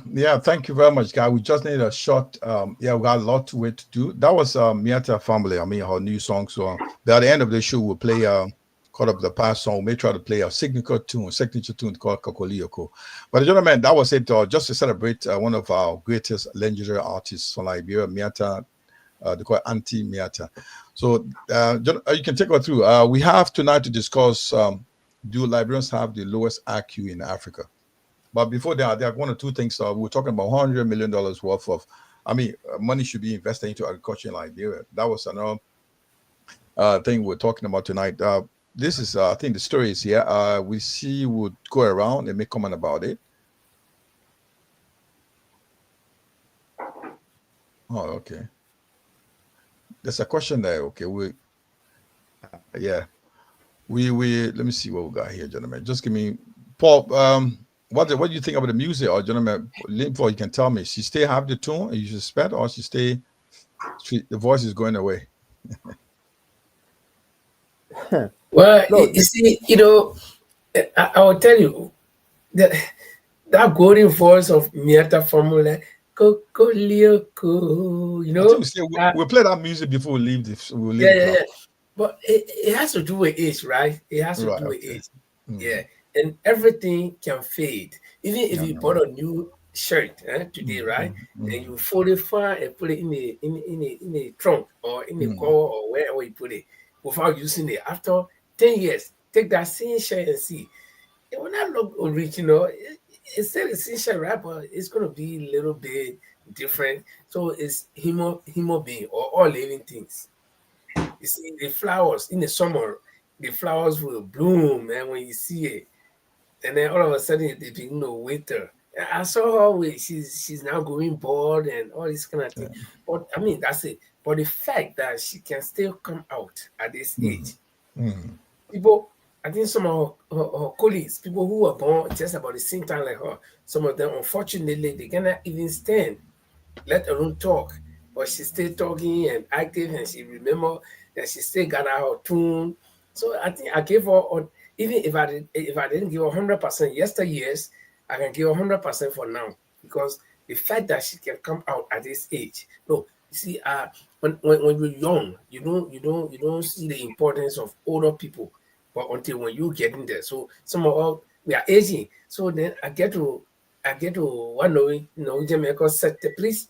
It means to add value to appreciate to appreciate something, then I begin to appreciate old people because, you know, old age comes with it comes with its own problems. You cannot walk, you tire, you weak, you all kinds of things. You know, you got all the wrinkles. When I see young people, sometimes I say, yeah, you'll be like old people. So, Intermiata, I still give you your credit. I give you your flower, and let's give her flower now while she stay with us so that she can smell the fragrance thereof. Thank you very much. Okay, gentlemen, thank you. That was a very fun comment on our sister, auntie, and our mother, who's been in the struggle, music struggle as well. She just stayed at the age of 77. Her music album is called Kicking It. So she stay kicking it, kicking it, kicking it, kicking it. That's it. She stay kicking it. So a very good, interesting thing. One good thing here, we celebrate Liberians that are doing very good in the music scene. That's the reason most of the time we play Liberian songs around here to celebrate our people that are doing well. You saw my colleague play. We play at the start of the music. Probably we'll do some transition. We'll play another Liberian song. We will keep playing other post songs, but library we need to first promote what we have. Even if it's not sounding good, we stay our hands hats off to our aunt. Stay strong. We with you, and once you come, I mean, when you release new song, we'll make sure we play and promote as we can do our best of our ability. Gentlemen, we have a story about the agri sector in Liberia. The government of Liberia, Paul said he doesn't believe it, or I think it's not Paul. Linford said they won't believe it until you see it happening. Linford, do you still doubt the UP-led government that they're still doing good, or what do you think? We're going to play the news article about what the government is trying to do, bring in some good money, change the medical sector, help 100 million worth of dollars. No, agriculture sector, they're going to change a lot of stuff in there. This is the story from Chinese to invest 100 million in agri sector in Liberia. This is that's the minister here. You know him. He's shaking hand with one of the powerful person from China. So, do you believe is this another show based here, or is this something that we expect to see? Because some time ago we reported that in Grand Bassa they were setting up a powerful multi-member industrial agriculture complex. Up to now, I don't know why it's still, how far is that? There's another one in the news today. Well, I'll take your link for Linford say he doesn't want to hear it. Therefore, why are you saying that? Don't take me seriously. I was just kidding. But the thing is, we've heard so many promises and none of them coming to fruition. So then we can be very suspicious that if any other promise comes out or promises come out, we should just be very cautious in welcoming it. And this is every time the president travels, we hear something new. And it's not only with this president. I think it's something with Liberian presidents. Every time, we went out, we heard something, and then at the end of the day, it will all go down. We saw people breaking ground for the Indian community, or breaking ground for some project that was also the Bali Island project, the coastal highway, and all these things, And so the Unity Party government came, and we've been hearing some of these things as well. So, when we hear it, yes, we gotta wait to see it first when it start the hand. But the mere fact that we just hearing it doesn't make any difference. I'm hungry. I haven't eaten for 2 days. My father comes home and say, "Hey, we kick out today." When I look around the house, I can't even see rat. They say we kick out. So then, yeah, I'll be happy that we kick out. But where is the car coming from? That's the next question I'll be asking myself. So that's why. But whatever it is, if the government is making headways on a trip, well, we welcome it. Remember, it was a trade conference that it went on. So I don't think it was a do not conference. So if you went to a trade conference and you come in, you're there, hearing any kind of news about money coming and all these things. So I don't know where the money coming from, because it was a trade conference. I mean, if you say investors are coming from, but you're talking about big money, like having 100 million, that's a good money. But Linford, point of correction, this is Chinese. No, this is not the Japanese. This is Japan. This is Chinese. Okay, yeah. This one, okay, the ticker was in Japan, and this one is in, okay, the Chinese, fine, yeah. But again, I can't write off anything, because the Chinese have been helping, even the Japanese have been helping. So the trip to Asia, I think it will be, yeah, we may get something from there. And the reason why I'm hopeful is that the Asian countries, when I see Asian countries, I see African countries through them. They've gone through the same kind of struggle. They have not suppressed anybody to get to where they are. I don't think China went around the world, or colonizing other countries and taking their wealth to build what they got. No. So they went through the same kind of suffering that we went through. And so I can see them through us, Africans. Okay. And all of my trips in Asia, I see that Africans and Asians are very similar in so many ways. Our way of thinking is almost the same, and so many other things. So unlike the West, that will only fight for their interest, what they can get from you. I don't think the Asians will be fighting that much to get anything from Africa, but they rather will be sincere in their endeavor to help Africa. So I will hope that some of these promises that our government is getting, the people will make good on it. And not only that, but if money come, the 100 million, if it come, okay, it will not go into my pocket again.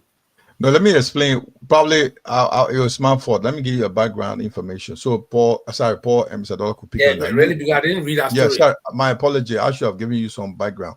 So they call the guy the mainline. They call it, what's his name again? Mr. Zhu Shen was in Liberia. He want to take 6 projects in Liberia. I just want to read the news here. It's reported that the mainline group has announced plan to invest nearly 100 million into agriculture over the next 5 years, unveiling 6 major agricultural projects aimed at boosting food production and farm incomes. So what they're going to do, they may start probably next month. So that's what they're looking at. They met Alexander Nuta, the agriculture minister. You can see the shaking hand on the screen. So what they're trying to do, they said that they will, the first project is cassava production processing. After that, they will start cassava rice. We'll also start September, maximum maybe October. And at the same time, we will start the rice processing. So the guy who is the CEO of the mainline group said that they went to Kakata to see the rice area, the rice process. They want to set up a rice processing factory in Liberia, cassava processing factory. So we wanted to build an industry in Liberia. We will produce our own probably. That could also boost our export, industrial export. So they are not saying that they give a time frame. They will even start in October. They're coming to Liberia. They've been there. They're coming out to start in October. They want to start processing these rice cassava, whatever. And also said, right now they export cocoa beans. They export cocoa beans. They didn't do anything. They export the cocoa beans. So help increase the income of farmers. So they want to increase the farmers. They want to help the farmers, give them do their own production. But in the meantime, they want to construct some industrial agricultural plants across the country. So they may start in October. Just a little bit of background information. Then I think that's a welcome story, because if they will boost the agricultural activities, one way to boost it is to create value. That is, create the processing facilities right there, so that in economy there is something of in logistics. Let me the economy of logistics is the production site closer to the consumer. Once the consumer is close to the production site, business can go. So instead of planting cassava, take a cassava from Liberia and go process it in China, then you bring it back, that waste of time. You plant the cassava right there, you process it right there, the people consume it right there. So I think if that's what they want to do, I think it will be good. But again, like I said, there is something somewhere in me that will still be skeptical until we see these projects kicking off, because we've heard these stories many, many times, not only with this government, with past governments. So we still want to be careful, but at the same time, we welcome it. It's a good development. Yeah. Mr. Dollar. Yeah, thank you very much. My concern in the whole episode is this. In the first place, I would like to know if these people have started importing the equipment into Liberia that they will use to produce this kind of manufacturing, agricultural manufacturing activity.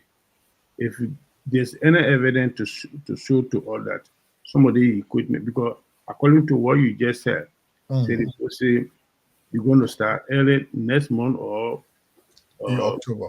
Or October. And yes. 2 months from now, basically. Yes. Yeah, 1.5 months from now, basically.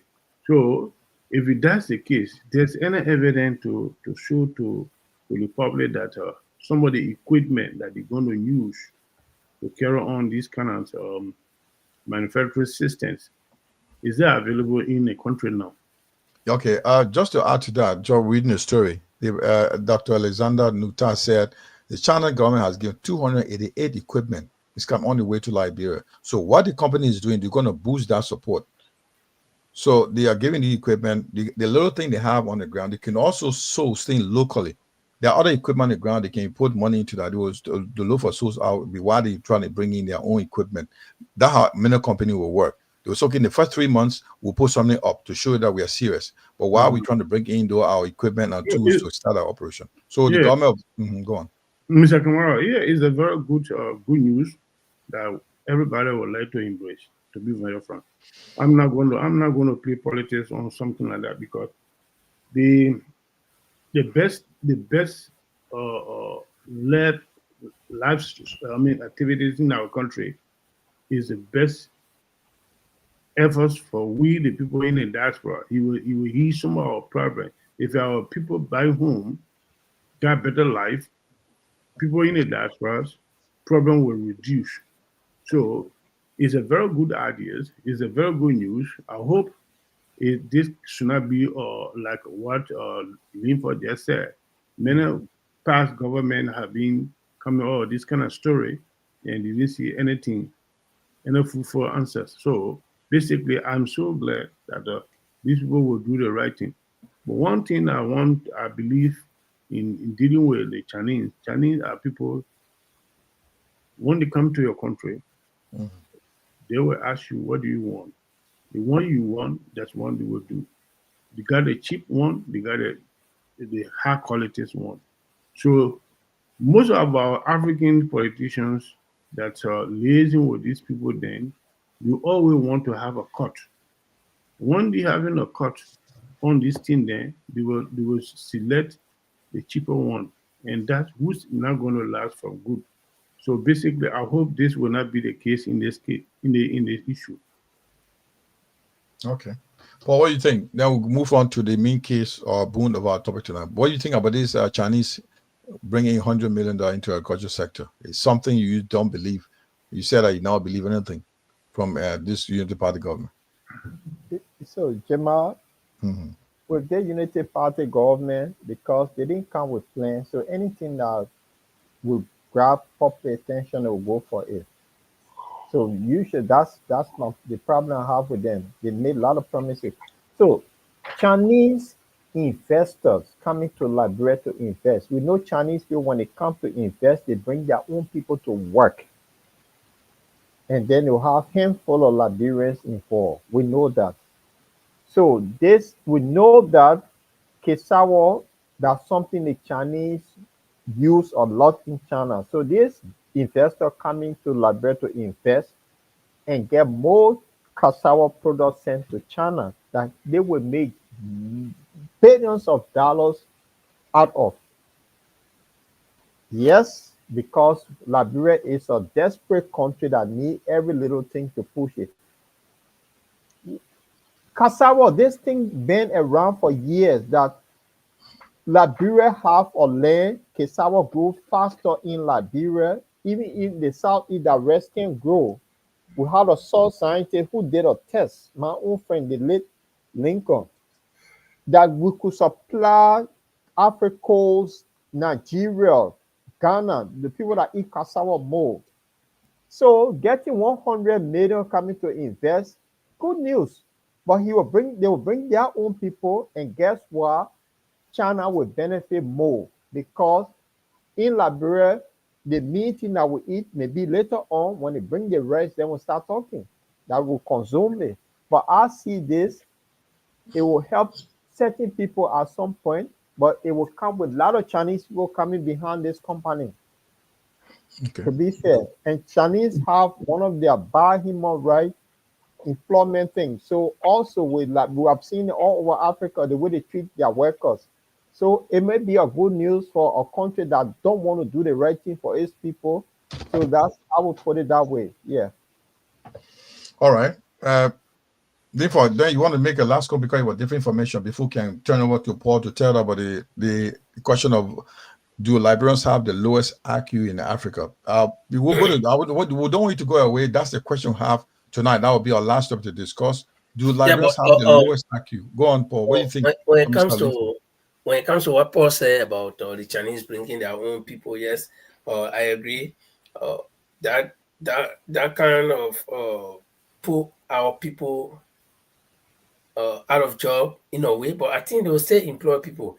One of the reasons why the Chinese will bring their own people is there are two major reasons that I think, I may not be correct, I stand to be corrected. Number one is technical, and number two is work culture. You know, if you do in my studies, I did something called cross-country communication and culture. You'll find out that there are certain things that cannot just fit anywhere. You know, so these people got work culture. A Liberian man waking up at 8 o'clock to go to work, you get up by 9 o'clock, 10 o'clock, and then by 12 o'clock, you go for lunch. When you come from lunch, you sit down small, you start coming home. These people, when they go to work, they go to work. You see a Chinese man go to work, he go to work. If a Chinese man is a farmer, he's a farmer. He's a fisherman, he's a fisherman. That's what you do. And he'll do it to the best. So I think work culture is one thing. And another thing could be, you know, the technical part of it. Remember the posted the agriculture minister said the people bring 88. I don't know whether it's part of the 285. Yeah, the 285 is it the 285? Is that the Chinese government or the company? They get it. No, the company is bringing 100 million. They will be bringing to the production on the industrial side. But what he said, Dr. Nuta said, the agriculture minister, on top of that, the government of China is providing the 288 equipment to help Liberia into the agricultural sectors. So that also could help them to move forward. That's what he said. But you see, this is one of the reasons why I said, you know, hear the news, we got to be careful. Because exactly. The government have been in the process of acquiring 285 yellow machines. Yeah, we heard that some of the machines came in the country. They came in the country. Right after the buses from Ghana was supposed to come, they came and they went back, then the real machine was supposed to come. And we heard that few of them were in the country, they divided them. Because I heard somebody from Lofa County who was expressing dissatisfaction over the way of division, the way they divided the machine. And then all of a sudden, the Chinese government is bringing again another 88 machine. Well, Liberia will be full of a lot of machines. So that's why the Chinese will be very careful to bring their own technicians. So I think I don't think they will bring Chinese workers that will be cutting cassava steak because to plant a cassava, you plant a steak. They got machines to do all those things there. In China, I saw machine. The machine can blend the rice. It can harvest it. It can do everything. So again, they don't really need to employ local Liberians to do those things. But I think when they bring their own people, mostly it will be for the technical part and also work culture. Yeah, let me add to what Linford just said here. Linford, I could not agree with you on that matter, because if you say that you want to help people to kick down all of poverties, to be self-sufficient, the technician that you're talking about, why they can't teach some of our own children, our own Liberians, young stuff? It will take time. Listen. No, listen to me. Listen, you know what happened? I know you're talking about. I'm not saying it will not happen. I said it will take time. Yeah, I know. I agree. We are talking about starting October. Yeah, listen to me. We are talking about starting October. Yeah. The machine will take time to come to install it. Give me chance, please. If the people are genuine people, you want to do a genuine thing, since they've been talking 18 years, less than 3 months, you could take some few Liberians. No Liberian want to stay in China, you know that one. So they are Liberians that staying there. They're living there. I said they don't want to stay. No Liberian want to stay there. They're living there. No, I'm telling you, they stay there. They're living there. Well, listen. Okay. My wife's elder brother was a Liberian ambassador to China. I know about one person. So How let many me tell Liberians you. are living in China now? Yeah, God. I did not say that. I did not say no Liberian in China. I'm saying no Liberian want to stay in China. But they're saying that. That's what I'm telling you. The state they're going to school no, is different from some people living there. Okay. But I am telling you, the way the Liberian wish to live in Europe and America is not like that in China. Is that okay? Well, until you can provide proof. Okay, I can provide proof because you may know who I'm talking about. The J even sent a mail to but I get one person. Another country as an ambassador, Mr. Cannon.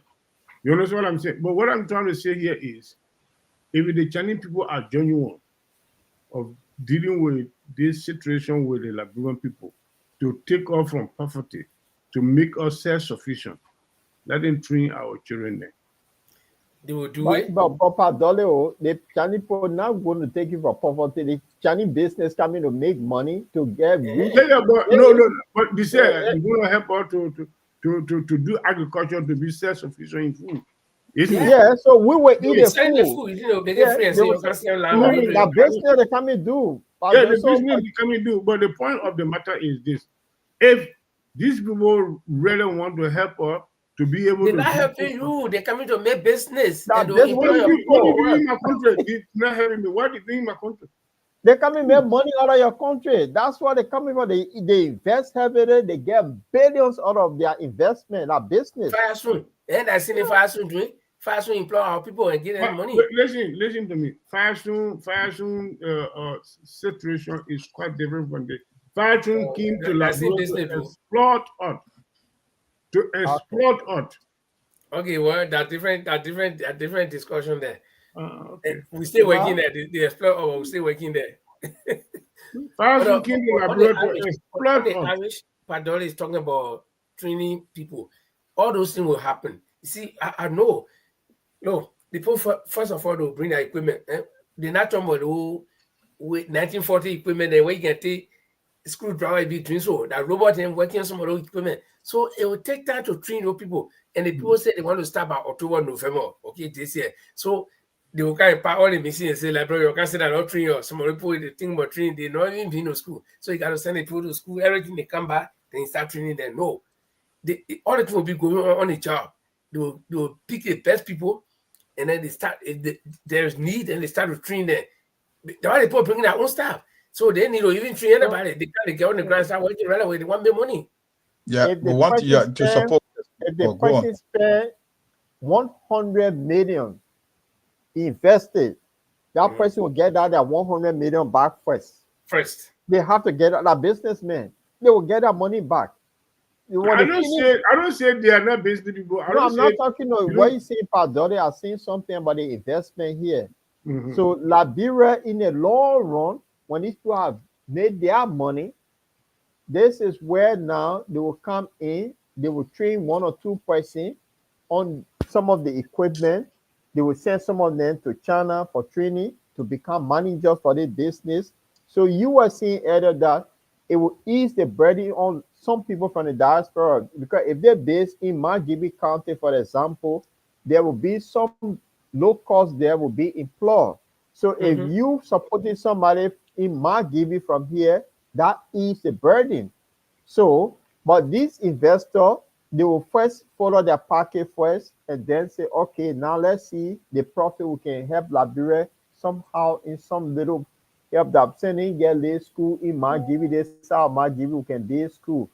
They can come in and say, oh, let's build a little hospital, because that's where the human thing will come in. Yeah, I agree with you, Paul, because what you're saying right now is like the government of Liberia should come up with policy. Even let's forget about the Chinese now, because we were talking about a Zoom Lion here. Why is it that we all condemn Zoom Lion coming to Liberia? The Ghanaian company will just cross over and bring all the Ghanaians. 80% of the job will be taken by Ghanaians if Zoom Lion take over the companies in Liberia. So Mr. Dollar, what we are saying right now, there are Chinese companies running Liberia. Do you know that there are a lot of Chinese women into the country? There are a lot of Chinese women into the country. They are almost basically sex workers. They just make money because life conditions in China is hard. And the Liberian currency, if you look at the dollars, we matched, like you use, you're using a Liberian together with US dollar, the two currencies work together. Like people come to Liberia to get that currency. And once they are there, you pay them US dollars, it's hard money. So that's why living condition in Liberia is very hard. And people are coming to Liberia. Like if I'm bringing 100 million in Liberia, I'll tell the government of Liberia, these are my working conditions.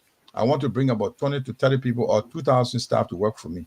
Key working area. The low level class job, I want to pass on to Liberia. That will be the sweeping, this one, the other one. That's what they give to our people because they say we don't have the skill set. So government should be, because we are not providing the money, people bringing the money. The government should be able to tell them, no, we want to set up a system where you get 80 to 90% of our people, the staff, labor should be Liberian. And before you start, send Liberians to get trained, or you set up a training center in Liberia to get this sales skill set so you can manage these things. So you'll be able to take out the job. But what they would do, some guys would exchange hands, envelope exchange, and they'll say, okay, bring those expert to run the company. So this area, we have to bring our own people to run it. Why we welcome it? Right? This is the fear we have. This is the fear we have. When Brown envelope exchange hand, they wouldn't give our Liberians, the agriculturalists, the local Fendel. It's a good news for students that went to Fendel. People that other institution, agricultural institution, or police institute in Liberia, they're able to incorporate them. But what happened that when they come with their money, they will give the government the conditions. Government has nothing to say. It's okay. The government should come up with some policy where Liberians should be having a chance to work and learn and get the skill set. But they don't give her the chance. That's the worry we all worrying about. But comrade, I think this kind of situation should be a win-win situation. Give and take. So they should not dictate to us. Because I agree, but we should. But that's what we are saying. I agree with what you're saying. But the only thing we can do this, we should be able to put to the companies, look, if you come into my country, that's why you're coming to bring money. You're also making business, like my colleagues have said here. But want you to do these are our guidelines. I said it on this platform when I went to work with United Nations as one of the medical officers in Guinea. The condition was that you cannot work with the Guinean government you have to work under the local administrator. They set it up, and they will employ you. They have to. The only way I was now with them because I work with United Nations. That was a different thing. United Nations with MSF, so I worked there as a medical officer over a couple of 5 years. But then, if you're going as a local person, you have to be registered and work as you got to get Guinean nationality before you work there. And that's why I was exempted, because I don't have anything to do with Guinea. So I want to work under United Nations office. I mean, MSF and UN officer on medical thing with the refugees.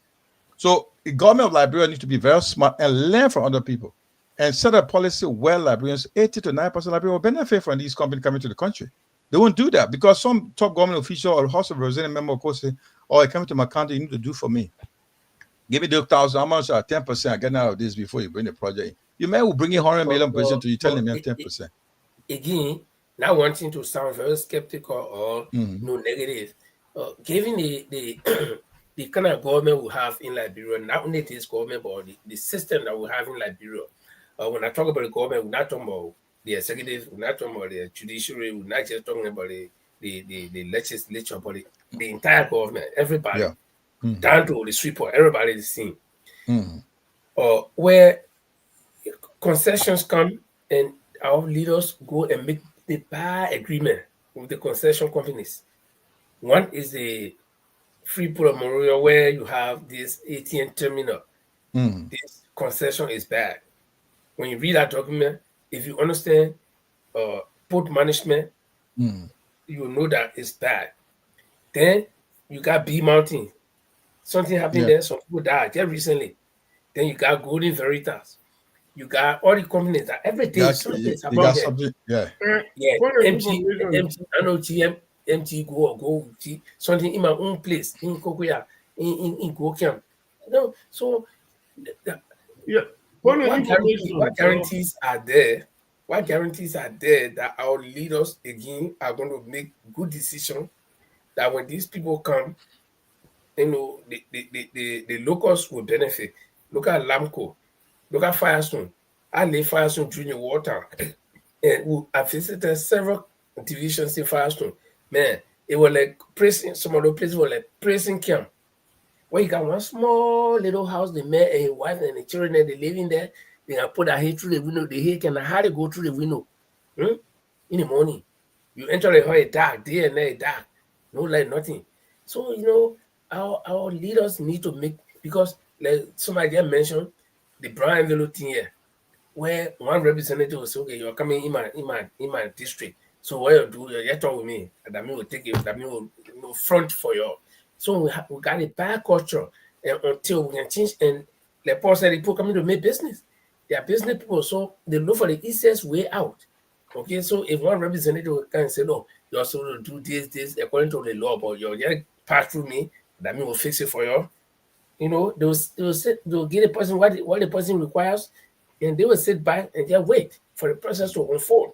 So we hope that our government can, from the judiciary all the way to the executive, they can make a right decision for us, because at the end of the day, our people are the victims. Correct.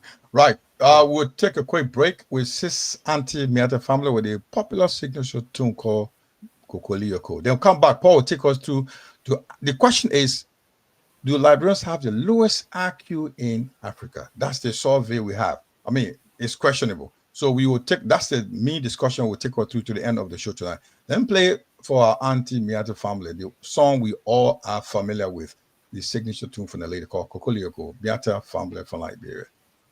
Kokolioko, Kokolioko, Kokolioko, chicken they crow for day.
Well, once again, thank you very much.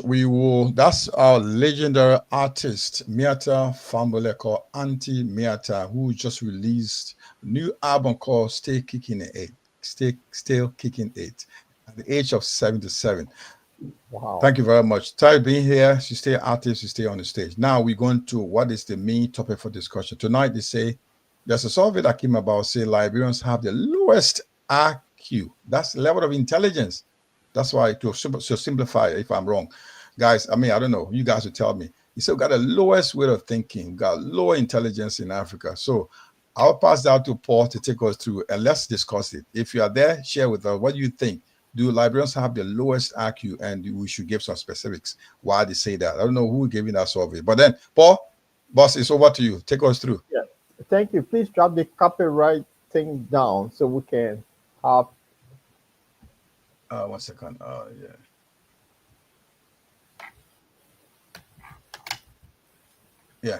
Yeah. Now, before this one, let me put this one up quickly, Gemma. And then okay, I'll move the first. But it's the same thing here too, Paul. Yes, the same thing. So just to say that this is what the survey that will carry out, that among the 10 countries in the world with the lowest IQ, Liberia came behind Nepal and followed Sierra Leone. So the question here is, and then that's the question you asked, Gemma. Is it true that Liberia have the low IQ? This is something that we need to look at. And it's just interesting to know that people will carry out a survey in the world, and then it comes to my country, Liberia, I'm be equal to know whether we have the lowest IQ. From not being like letter alone, I'll get Linford to explain this to our audience. Not only being, how they call it, being clever also, or you have to know book before you have. So Linford, please take us through for our audience. This is a difficult one. I'm not, a student of RQ studies, but I think what I do know about RQ, and for those of you who follow us and you may not know what the acronym RQ is, the I, as in RABCDEFGHI, is intelligence, and the Q is quota, which measures how intelligent a person is. And they don't just look at somebody and say, oh, the man, because the man is clever, the man score 100 in school, so the man has high IQ. A lot of people miss that. No, that's not it. You can be very, very clever. In fact, very clever people are some of the most stupid people, because they don't think normally. Most genius, that's why I see a genius will not even dress good, or genius will be very sloppy where they living, they're not very careful. And you can see somebody who is not educated, the person is dull in school, but they're very tidy, they're very clean. So IQ is actually measured in two different ways. Probably they are developing a third way, but IQ is measured in two different ways. The first method is you take the person's mental stage or their mental age, okay? Like we're talking about Netta Formula, she's 77 years old and she can still recall. Yeah. She can still recall things, words, and she can sing, she compose and make a song, okay? So that's the mental age. And you divide that mental age. Let's say the person is 77. You take out 77 and you divide it by the chronological age. Now, the chronological age would be like you're comparing people in the same age group. Like somebody who is 77, 80, 78, 79, around that age. Okay? Then you will multiply those two by 100. That's the chronological age. And after you finish dividing it by the mental age, then you multiply by 100. The result that you will get measures the person's IQ. Say, Joe Barker is 82 or 85 now. Miata Formula is 77. Then Joe Biden is 80. And Donald Trump is 77, 78. Take all of them is then multiply it chronologically. And then after that, then you divide it. And then the result that you get is what shows the person's IQ. Then the second way to do it is, like I said, I'm not expert, let me be corrected.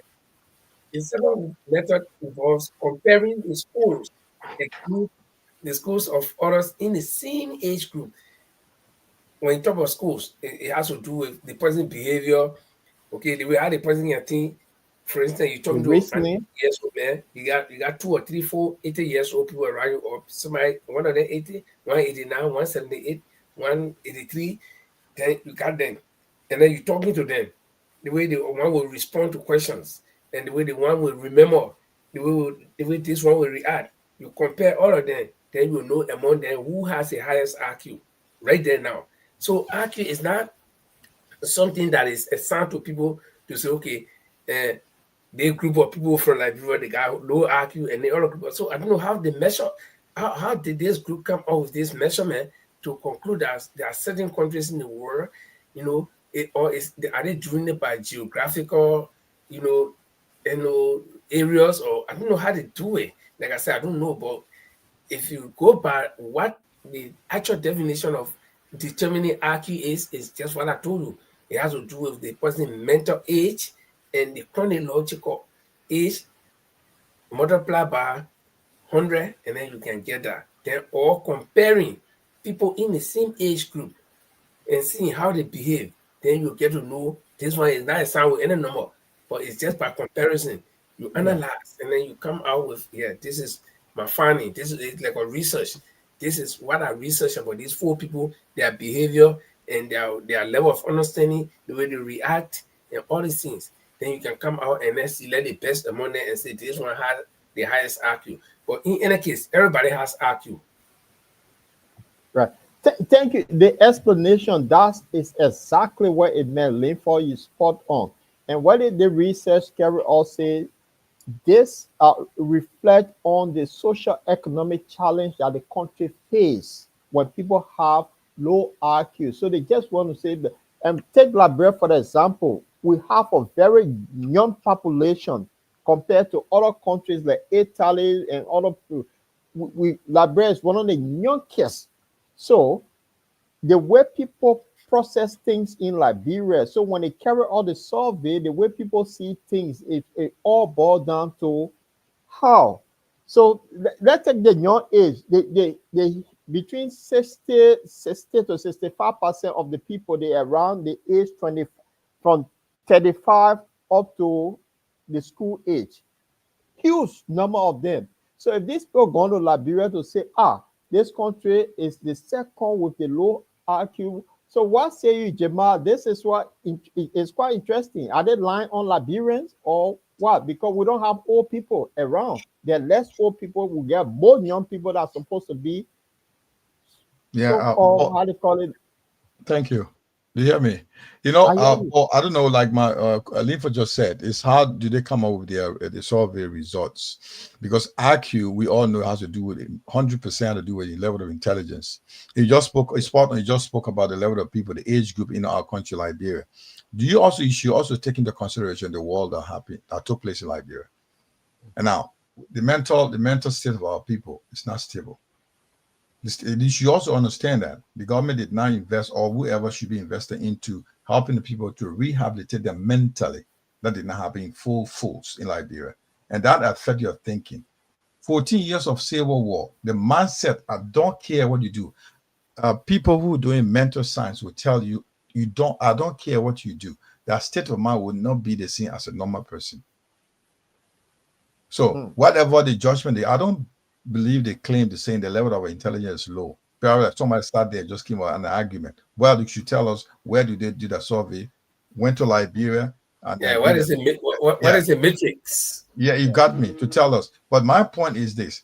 We should also understand that the 14 years of the civil conflict really has some mental impact. It had a serious impact on our people. They didn't take that into consideration.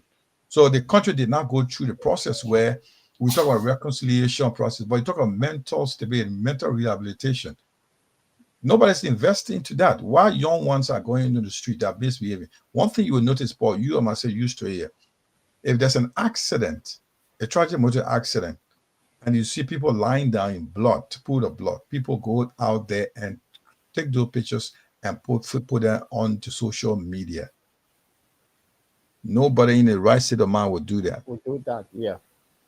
Nobody in the right, if they pass by dead bodies, cops on the streets without knowing that it's cops. And the attitude is just different. It's just because of this is after war. This is the after the war. This is the side effect. This is the impact we have. So if someone comes and uses that as a guideline that our IQ is low because of those reasons, well, they must give us some good reason. But I don't support the argument saying that Liberia had the lowest IQ. The young generation, well, most of the people that grew after the war, they just experienced, they didn't have a good childhood. Go on. And just to add a little bit to what Jima is saying, just so I can't forget. You see, like I said, they look at your mental age. Yeah. You when you are 15, you're supposed to think certain way. When you are 20, you're a young adult, you're supposed to think. So here you have people who fought war, and they didn't have the access to they didn't have access to education after the war.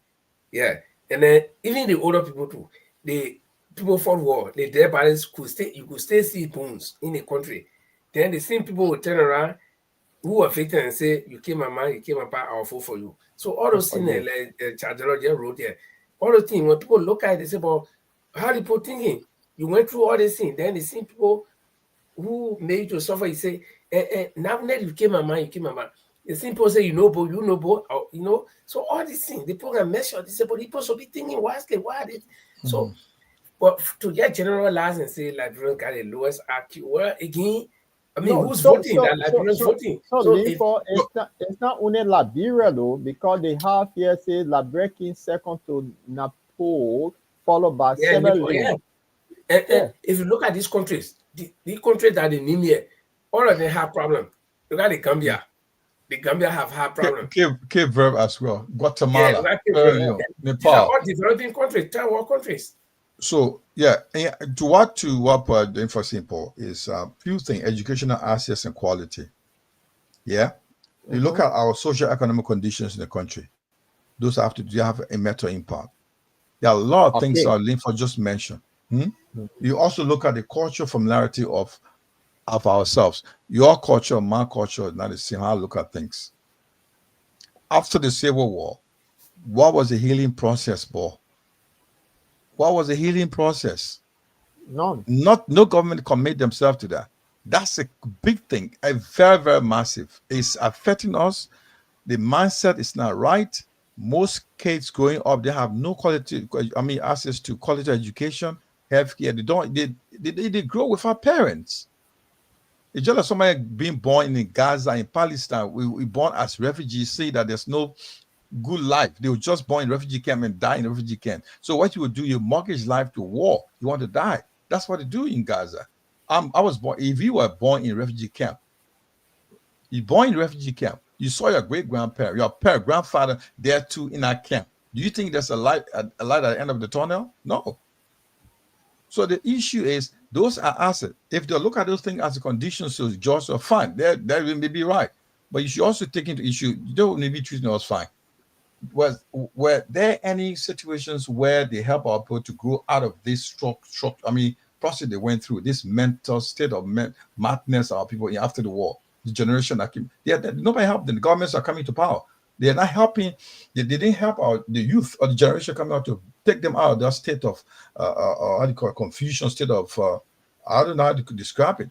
Then and look at the countries. Like I say again, look at the countries. Like Sierra Leone went through similar thing like us. Okay, war, and that. But again, I mean, before you said something, if somebody can say you came my mind, you came my pa, I will vote for you. You owe, even you die in your grave, I will vote for you. That's kind of thinking. You know book. They're not even the common sense not coming in place at that moment. Yeah. There's no common sense. All the young people, you go elect 80-year-old man. Yeah. And then so think on it. So common sense not coming in place at all. So I agree, I asked a question. With that huge segment of young people that we see, young talented people, because when we were young, you know it, for a country that have huge portion of young people, and they carry some sort of survey like that, it's something alarming, and that's is something that the country is supposed to take serious. Now, in the process, you have the drugs use or the so-called Zocos. These are young people too, in a huge number. So, we will say, oh, this survey is fake. We will say this, but sometimes common sense tell about that something not right. And Jamal said it. The war. We have not been rehabilitated since the war. So people don't think. I mean, they're thinking sometimes you listen to some of our brothers with ancestors in the West with us. When they argue with you, then you lay by, drink water to cool your own temperature. Say, I can't believe this guy seeing this. Where's the common sense in this? Yeah, but Paul, call quickly. Mr. Dollar, I'll give you 1 minute. Mr. Dollar, 1 second, please. I'll give you. Paul, you see, but the thing is, this is a generalization. It's a stereotype.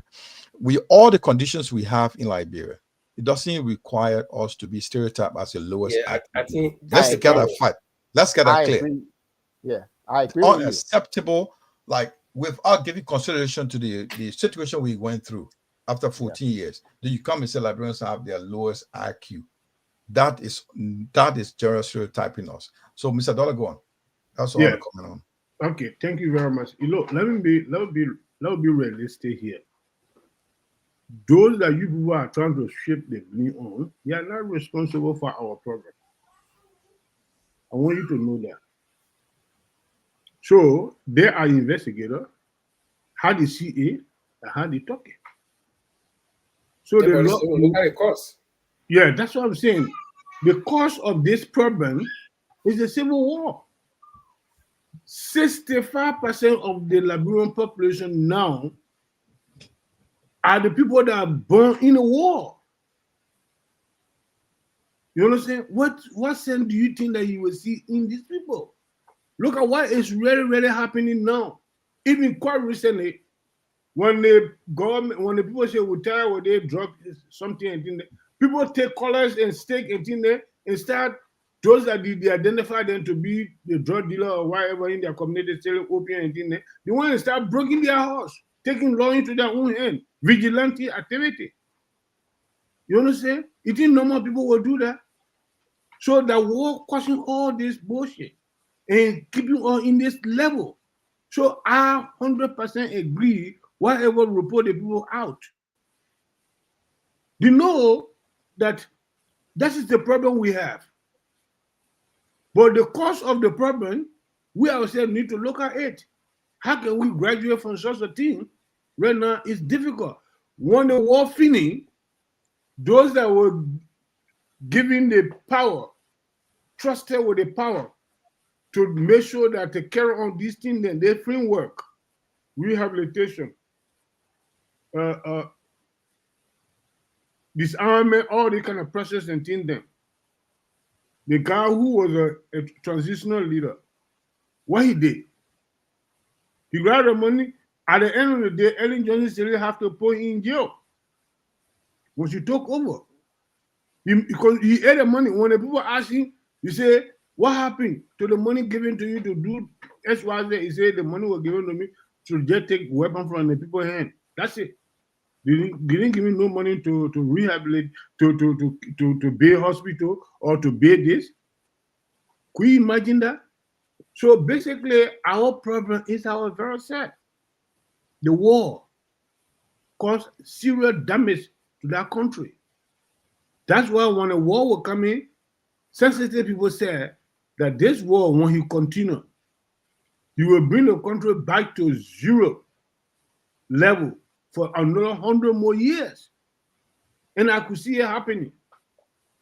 How many help people that vote for the old man? Majority of them are below 30, are below 40. Look at the Liberian war from that time up to present. How many years now? Almost 40 years. Because the death of Samuel Kanyado is what? 35 years. Okay. So Jamal, what should we be on the people? I want to say something here. I mean, we may not agree, we'll say this is stereotype, but sometimes too, the way we behave. There's a guy that can cause man cause. When he come on, you get thousands of Liberians follow him. Yeah. Think on it. There's another guy who can tell you, say, we Liberians, we are stupid kind of people. When he comes on, they get over 2,000 people that will listen to his nonsense, Henry Costa. So our behavior, so I could be also say about these people, they are a bunch of stupid people. The way we behave, you see, look at Prophet Key. Just classic example of this kind of people. And these are decision makers. These are people going to the Nima County, the campaign, and people listen to them and say, yeah, they think the guy talking is, should we vote for this person? But what does that tell you about us? Okay. But to consider, I will tell you something. Yes, if you follow the social media, there's a guy called Pastor Eddie. Probably you guys have come across him. The old man goes around talking to women, putting their naked pictures on his stuff. He talks to them. He's very popular. He got more than 1 million followers. I mean, what you want to tell about him? If you want to be normal in the world today, nobody listens to you. Linford know who bats the story. What is story? If you bat the door, that makes a story. If the door bites, it does not make a story. So I don't think that would be a typical example to say we are not normal people. I mean, Prophet Key will say people you have to be unconventional before you get attract attention. That way he makes a living. If you go on social media today, you say, today let's be intelligent. Nobody listen to you. That's 0%. Go and do the ordinary. The extraordinary, you got attention. Why do I understand that we shouldn't be doing these things? He's talking on something. Why he getting attention? Because he's not doing normal things. So Prophet T.O. is a different story altogether. But why he's not being given a job to manage people? He should be one of those guys that propagated for the government to get the power. Why is it it's not being the government, they're not getting the right to manage people? Let's agree on that he was what the government should give him the chance to be one of the key positions. Why he didn't give him the right to do that? And I tend to agree with Jim. I agree with almost everybody about, again, let us not forget the original definition of all the original methods used to measure IQ. Okay, it's not just you look at one Joe Blow who is drunk and causing, then say, all the like, no, it's about you comparing. There are two methods. You use one method first. That is, you look at a person's cognitive ability. Okay, the person he in the kind of age bracket. Okay, the way he behaving. Then you look at certain group of people almost in the same age bracket too, and you measure their behavior compared to him. Okay, so if a Prophet Key will get on the internet and say anything, so what can we say? Can we say all the American people are happy? Look at the president again. The president is happy. So, but this is a guy. I want you to conclude on this. Is a guy that was in Nima County. He was not on air, but he was with the people. Yeah. No, I'm not denying. But what I'm saying, is this is just one guy walking, and I told you the last time, in communication, we got pictorial communication, we get signal communication, and we get oral communication. So you see this, what we're doing here, and see we got people, if we're talking on the radio where the people not looking at us, they will not be interested. But the eye that the most stupid thing on the human body. You walk on the road, you see somebody go, you're on the man walking ahead of you, man, just go stand, sit inside the bush, you start defecating. Your eye will stay good there, even though you want to see, but your eye was, so the eye is, so to see Prophet Key, some people that come to see Prophet Key, not because they like him, but because they want to hear what he say, and then to look at it, they kind of man. All the people on the Prophet Key, when he come on, you see all the people can be clapping for him, people can be causing him too. But they say watching him because of the eye, the way the eye can reason. So the thing here is that I still want to know the matrix. That's why I said probably there's a third or fourth way of measuring IQ. Because it cannot only be because people probably we voted for people who brought war, and then if somebody wants to measure our IQ by that, by saying we're stupid enough to vote for people who can destroy the country, then the person also know the threat that we were facing. That if you reject these people, what will happen to you? Okay. So particularly, I wanted you as an investigator, you want to know somebody can do something because of something. Because there's a cause. To every action, there's a cause. Yes. To give strength to whatever you said. That's why I said to Jimmy earlier when he said that some of our previous king will be held responsible for selling their fellow human being. I told him, those people, they will honor direct. If you don't take somebody and give it, they will take you and sell you. Because the people that come for human being at that time, they are more sophisticated than you. They got power more than you. So the alternative to save yourself is to grab one lazy man and turn you over. Let me give you one short story. There was, when you may know, I had a tire company here before, way back, 15 years ago. I was having a tire base. A Jamaican guy came there. He told me, he said, "My man, where are you from?" I said, "I'm from West Africa." So he got mad with me. I said, "What happened?" He said, "According to the history of my parents, he said, the West African people, they don't want to show our people to the white people. And they want to suffer all of that." I told him, I said, you know the reason why? I said, because your grandfather was lazy. That's why my grandfather show your grandfather to the white man. If your grandfather was strong, you understand my grandfather too. Then he laid back on your car. He said, so that the answer you gave me? I said, yes, that's the fact. This was a survivor. So these are some of the things.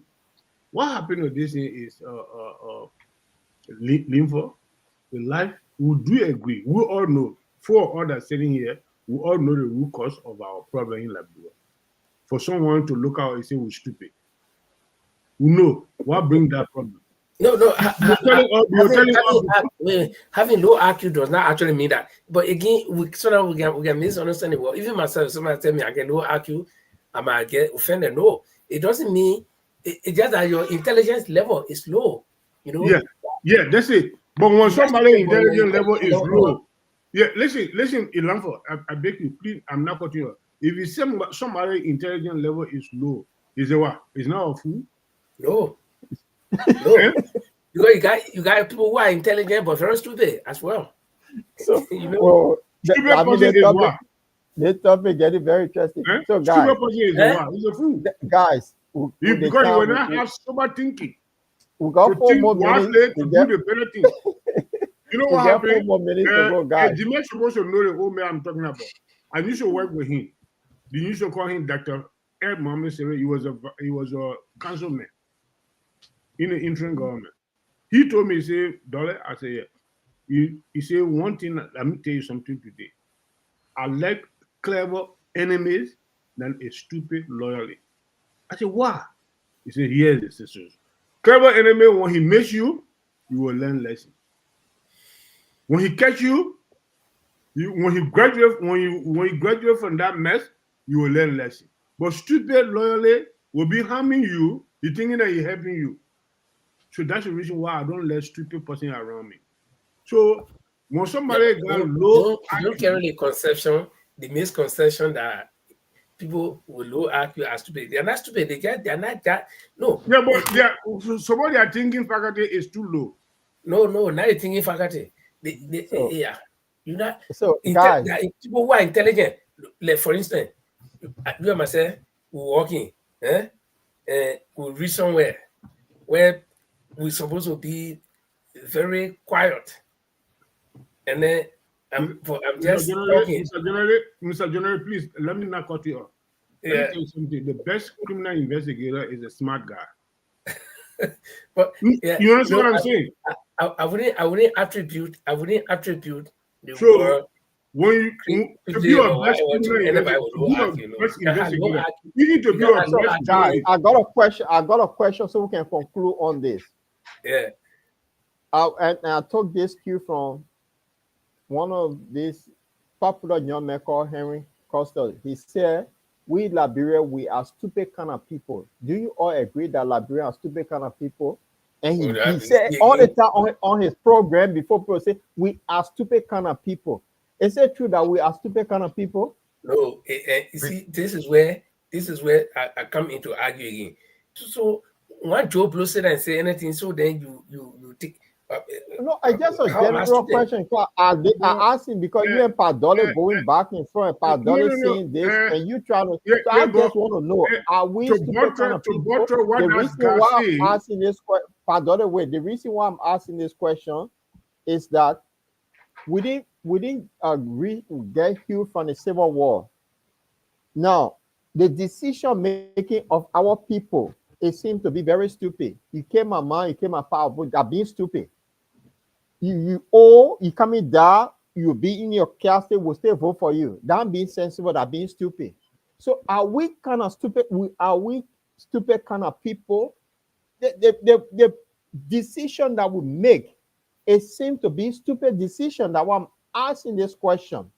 Yeah, to buttress what you just said, quite recently, the Costa guy we're talking about, he was causing Joe Weir left and right for Omer Barker. When Omer Barker laid him down, he moved back to Joe Weir, and Joe Weir then they were dancing with him. There's a video to that. So you see the level of Padole, hold on.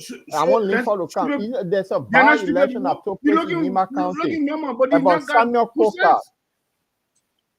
Padole, this question go to by-election took place in Nima County. Somebody who was representative for 13 years, did absolutely nothing for the people. And what happened? Common sense not in place.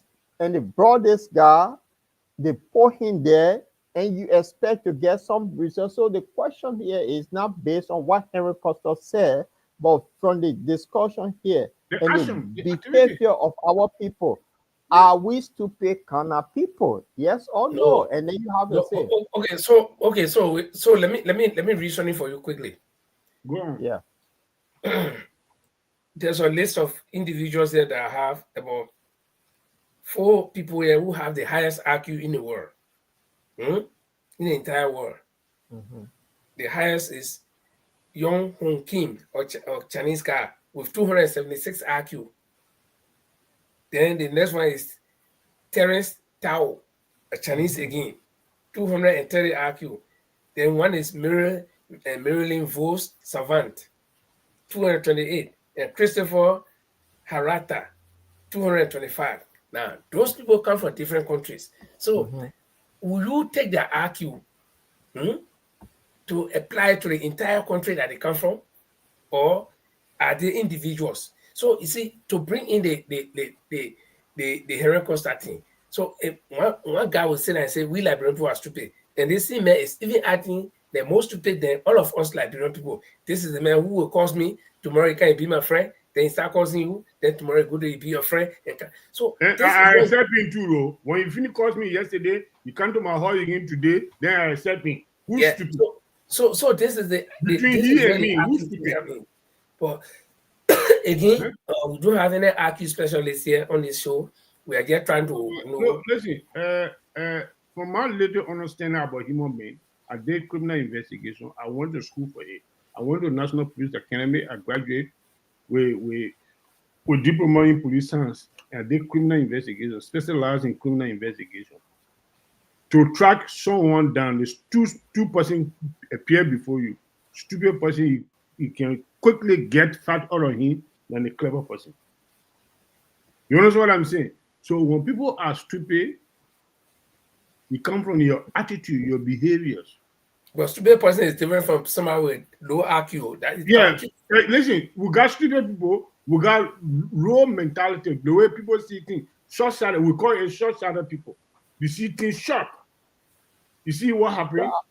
Let Jamaica on the one so we can close this show. The point of the matter is, to be realistic, I don't blame whoever come up with this censure to say that the low IQ people is second to the war. Low IQ is Liberia. I didn't have not only Liberia. I think we come after one country in Nepal. That's what I'm saying. That's what I'm saying. You say after Nepal, we the second. That's what the guy said. You know who I would think the country that I think that they were really, really silly people. It was Haiti, because that's a country where you turn the whole country upside down. But say the IQ is high. I mean, the IQ is high. So you see, IQ is not measured by what we're thinking. I want us to live by this. We got a definition of the IQ, and now we got a clear understanding of the IQ. But then the thing is, I just asked a question. Now I just wanted all of you so we can. There is culture. You see, we got cultural orientation. People that are violent people. Like in Haiti, Haiti is down that list, but they got the culture of violence. Nigeria is down that list. Nigeria is more violent than Liberia. Okay, Nigeria, their last war they fought, that was way 1968, the Biafra War. Beside that, they have marital coup. But Nigeria, you can see highway piracy, you can see all kinds of things. Okay, compared to Liberia that fought war just 20, 40, 30 years ago. So you see, they get culture. You know, they get violent culture. They got in Norway, and the last time they fought war, that was way 100 years ago. So this country here, they know anything about war. Okay, so even when you're explaining war to them, you telling story, they don't believe you. That somebody can take gun and look at somebody and shoot them. Until when it happened here in 2011, we went on our own man who killed people because he didn't let the certain political party that were supporting immigrants, then they got to know that gun can kill somebody, especially the present generation. So you see, so they get culture. So I don't want also look to think that when they say we got, I don't know the metrics. So I don't know what they came to the this thing one. is, we're done with that, Linford. The general question I put here, and I just want feedback. The way we process things, the way we look at things generally in Liberia. Let's forget about the IQ for a minute. The way we see things in Liberia. It's just our culture. It's our culture. No, okay, let me call. But I got a little bit way of looking at that, gentlemen. Most of you here, we are all of the older generation compared to the generation today in Liberia. I think it's quite different. I would just wonder, I think Linford, we are talking about it, what we will attribute it to. After the 14 years of civil war, it has a serious negative impact on our people. Your IQ is high when you're young. As you get older, it goes lower. I think that's what it tells us. So definitely, if you look, you just said 65% to 70% of the population like we are a certain age group, but then the level of access to socio-economic conditions, education status, and many others, cultural factors, are responsible for the level of IQ they're going through. You said to us, Paul, they were born in the state of war. Mr. Dollar said the same thing. So what do you expect them to have the balance IQ? But the question we also ask here, how did they go by getting those statistics? Yes. That's the question we are asking. Before they give you all everyone have the low IQ. Well, there's no reliable company telling us that, okay, we conducted this survey. We've gone, this is what we have. Somebody sit there and just look at what people think.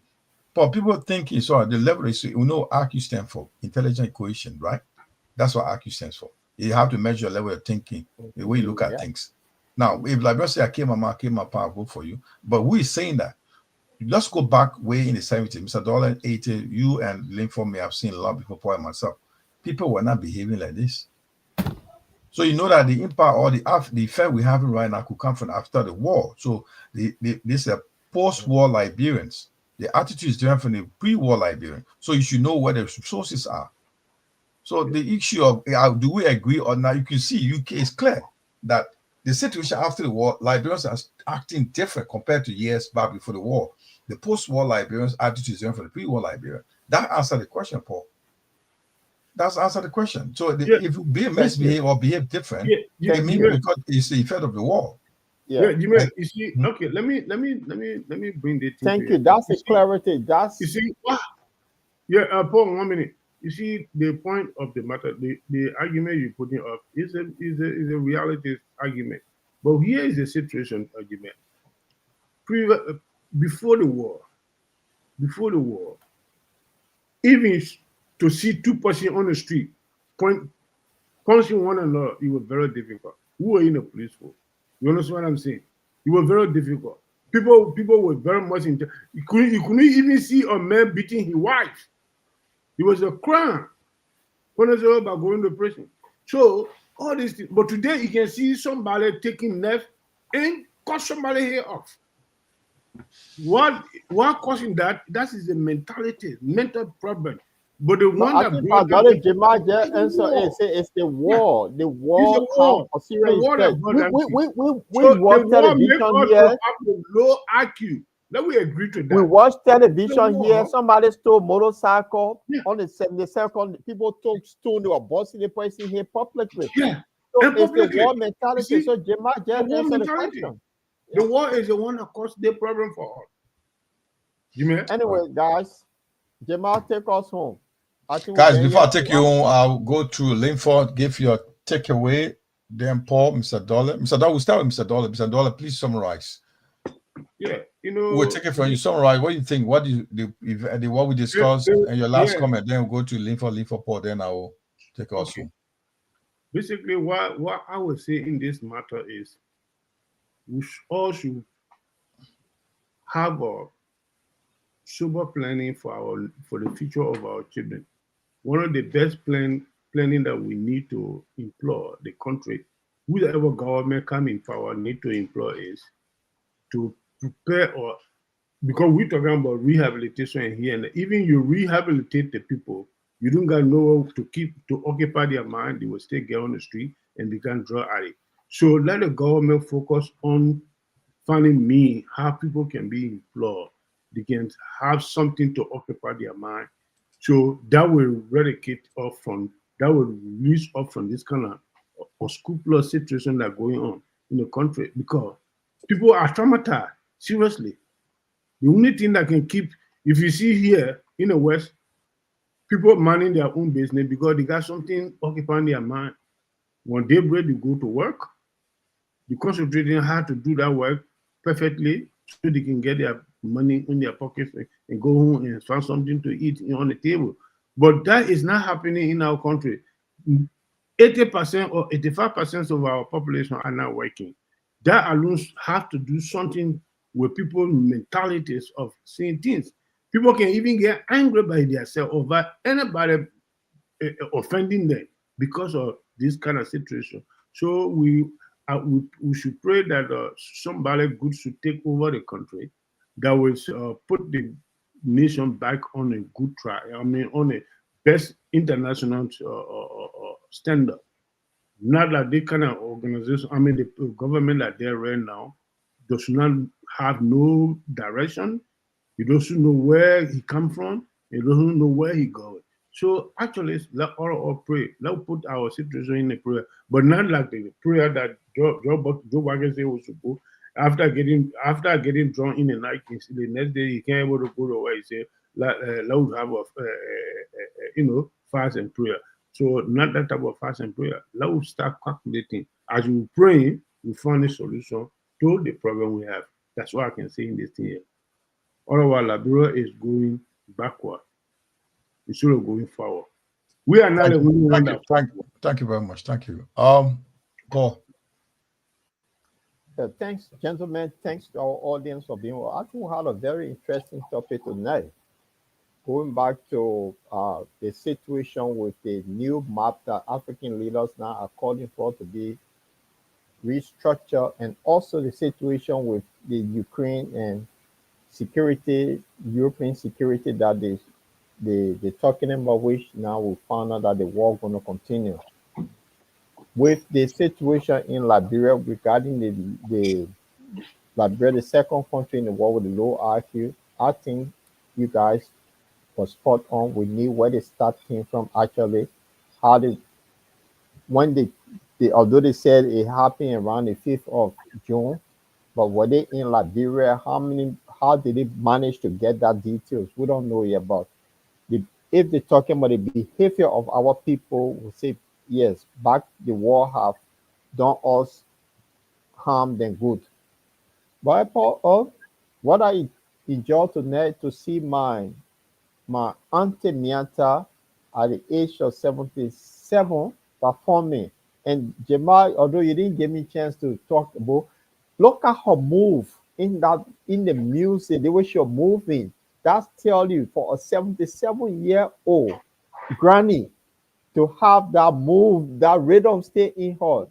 That's a good thing to see at her age. So I mean, we got something about Liberia. We are unique people. It's just that this civil war just brought some bad things about all that we didn't know. But as time goes by, I think it will go away. So now we're having this conversation, and I think it helps people to those that are in government to see why people are now putting the country down. And there was, before I conclude, there was this girl on social media that was talking, say, why is it Liberians are silent? Why is it Liberians silent? And Liberia have done good for Africa and with quiet. So something about Liberia, people are digging about Liberia. So when these things come out, I think we need to highlight it too. It's good for the conversation. It also helps us, and it also helps our leaders to pick up something from there to do the right thing for our people. So on that note, guys, I think it was a good show. Well, for me, I think everything was good.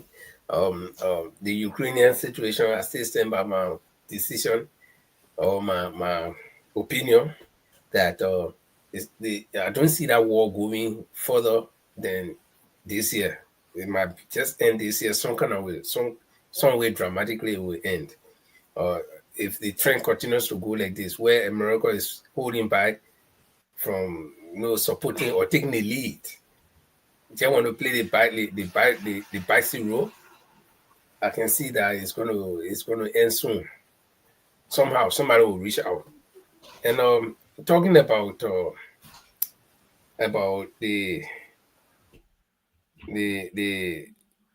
other family thing, I say, I think she's still kicking it, like she said, still kicking, she's still kicking. And I appreciate her vibes, And coming to the RQ thing, until I can be convinced by the group, the particular group, and how long have this group been doing RQ tests? How many times have they done it? Which countries? And how can they match it against, what they are saying? What is the benchmarking? So I think it's just opinion. Like anybody can conduct opinion pool and come out and say, okay, yeah, So I don't take it across the board that all Liberians got low IQ, no, or that people get IQ. I mean, we got low IQ because of certain things that happen. No, I can't accept that until I can see convincing proofs. This is that's scientific. It's opinionated. It's not scientific. And then some of the other things. What other thing did we talk about, sir? On the the map of Africa. African leaders are waking up, and like all other Africans, they are waking up. But it's going to be a slow process. It's going to take time. It's not going to be very instantaneous, like some people may expect. It may not be our generation or even our children's generation, but we have to lay the foundation that, okay, things were not correct, so we are seeing now, and we need to correct them.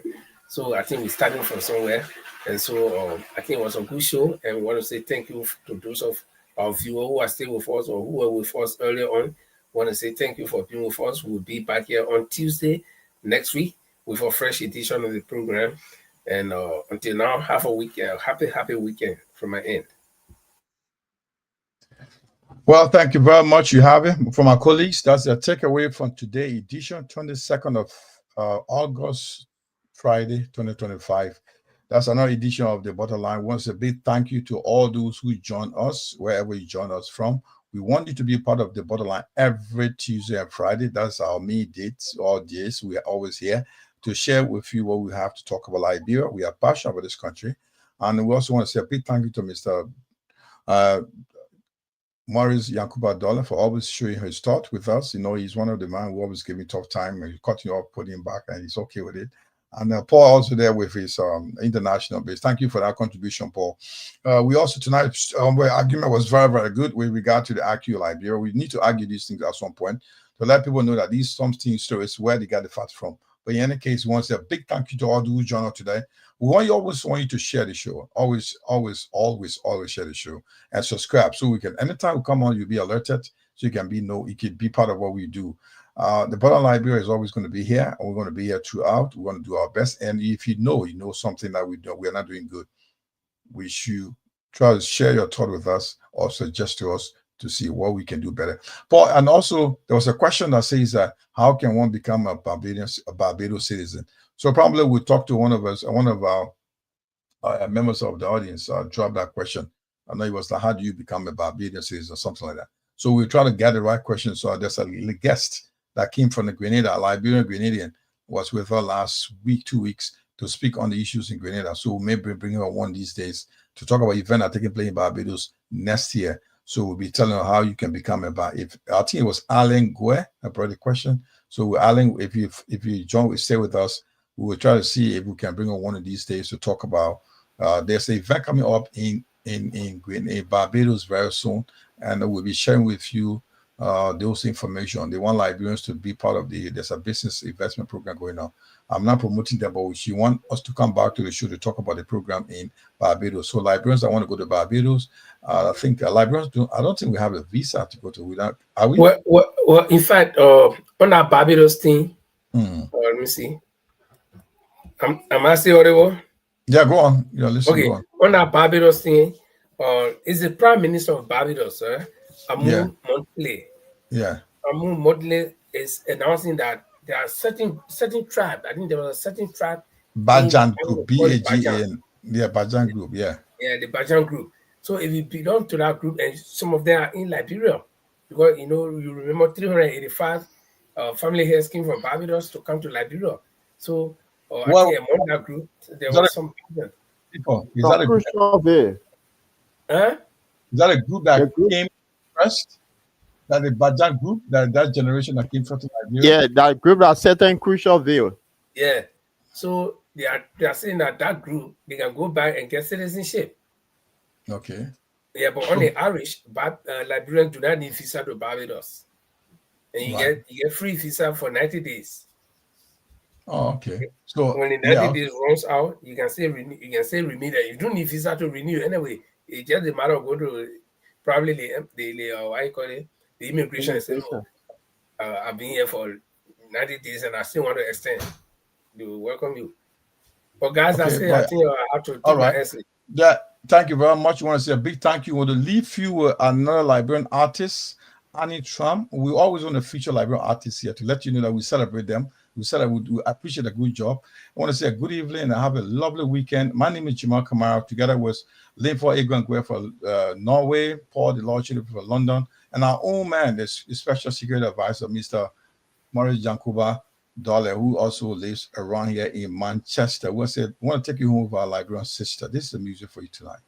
Good night. Yeah, you may, the next artist coming on stage is coming all the way from Liberia, ladies and gentlemen. She's bringing her soul, her spirit, her mind, and she's about to connect with you on another level. Somebody say another level. The artist tonight is no other than Miata Fambule. She's a Liberian singer and social activist, and as of 2017, she was the interim coordinator of Concerned Citizens to protect the Constitution. Ladies and gentlemen, her birthday was on the 15th of April, and over here at the Jazz at the Park on International Jazz Day, I would like you guys to join with me while she comes on stage and we sing a happy birthday for her. She is 75 years younger. 75 years younger. That means she's been over 30 years in the jazz game. Round of applause, ladies and gentlemen, for Miata Fambule, ladies and gentlemen. Hello.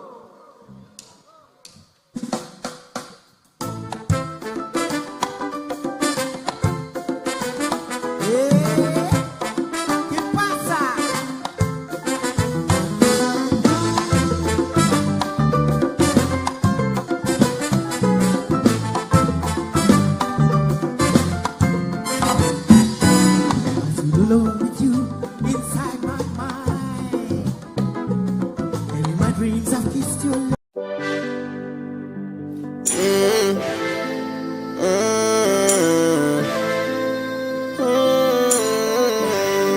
Big group. I work for it. I work for it. I work for it. That again. One day. Everybody supposed to know my name. One day, I will be the one to pay to see. For Balatana, don't waste my time calling me on by the money just to keep me on the line. Like it made it, you say money for him back for grind. Oh God, nobody won't be wasting time. I can let it know you. Jack and tell me to the power thing I owe. Carry my story on your head and I'm me told. I say don't get fair. I know that you can have enough food on my everywhere. No, you can't tell me to the power thing I owe you. Carry my story on your head and I'm me told you. I say don't get fair. I know that you can have enough food on my everywhere. I work for it. All the good things here today. I work for it. Lele car driving here today. I work for it. Travel overseas, mommy say everywhere. I say everywhere. But why you getting back? I work for it. All the good things here today. I work for it. Lele car driving here today. I work for it. Travel overseas, mommy say everywhere. I say everywhere. But why you getting back? Because this success, they won't give me success. Sacle pone show me roll it No more bakuto, we won't talk and do. And MVP, let me run away. Aru, I get a kong and kill it with it. I get enjoy, we are telling it and thinking on it. Like a lesson, you was telling.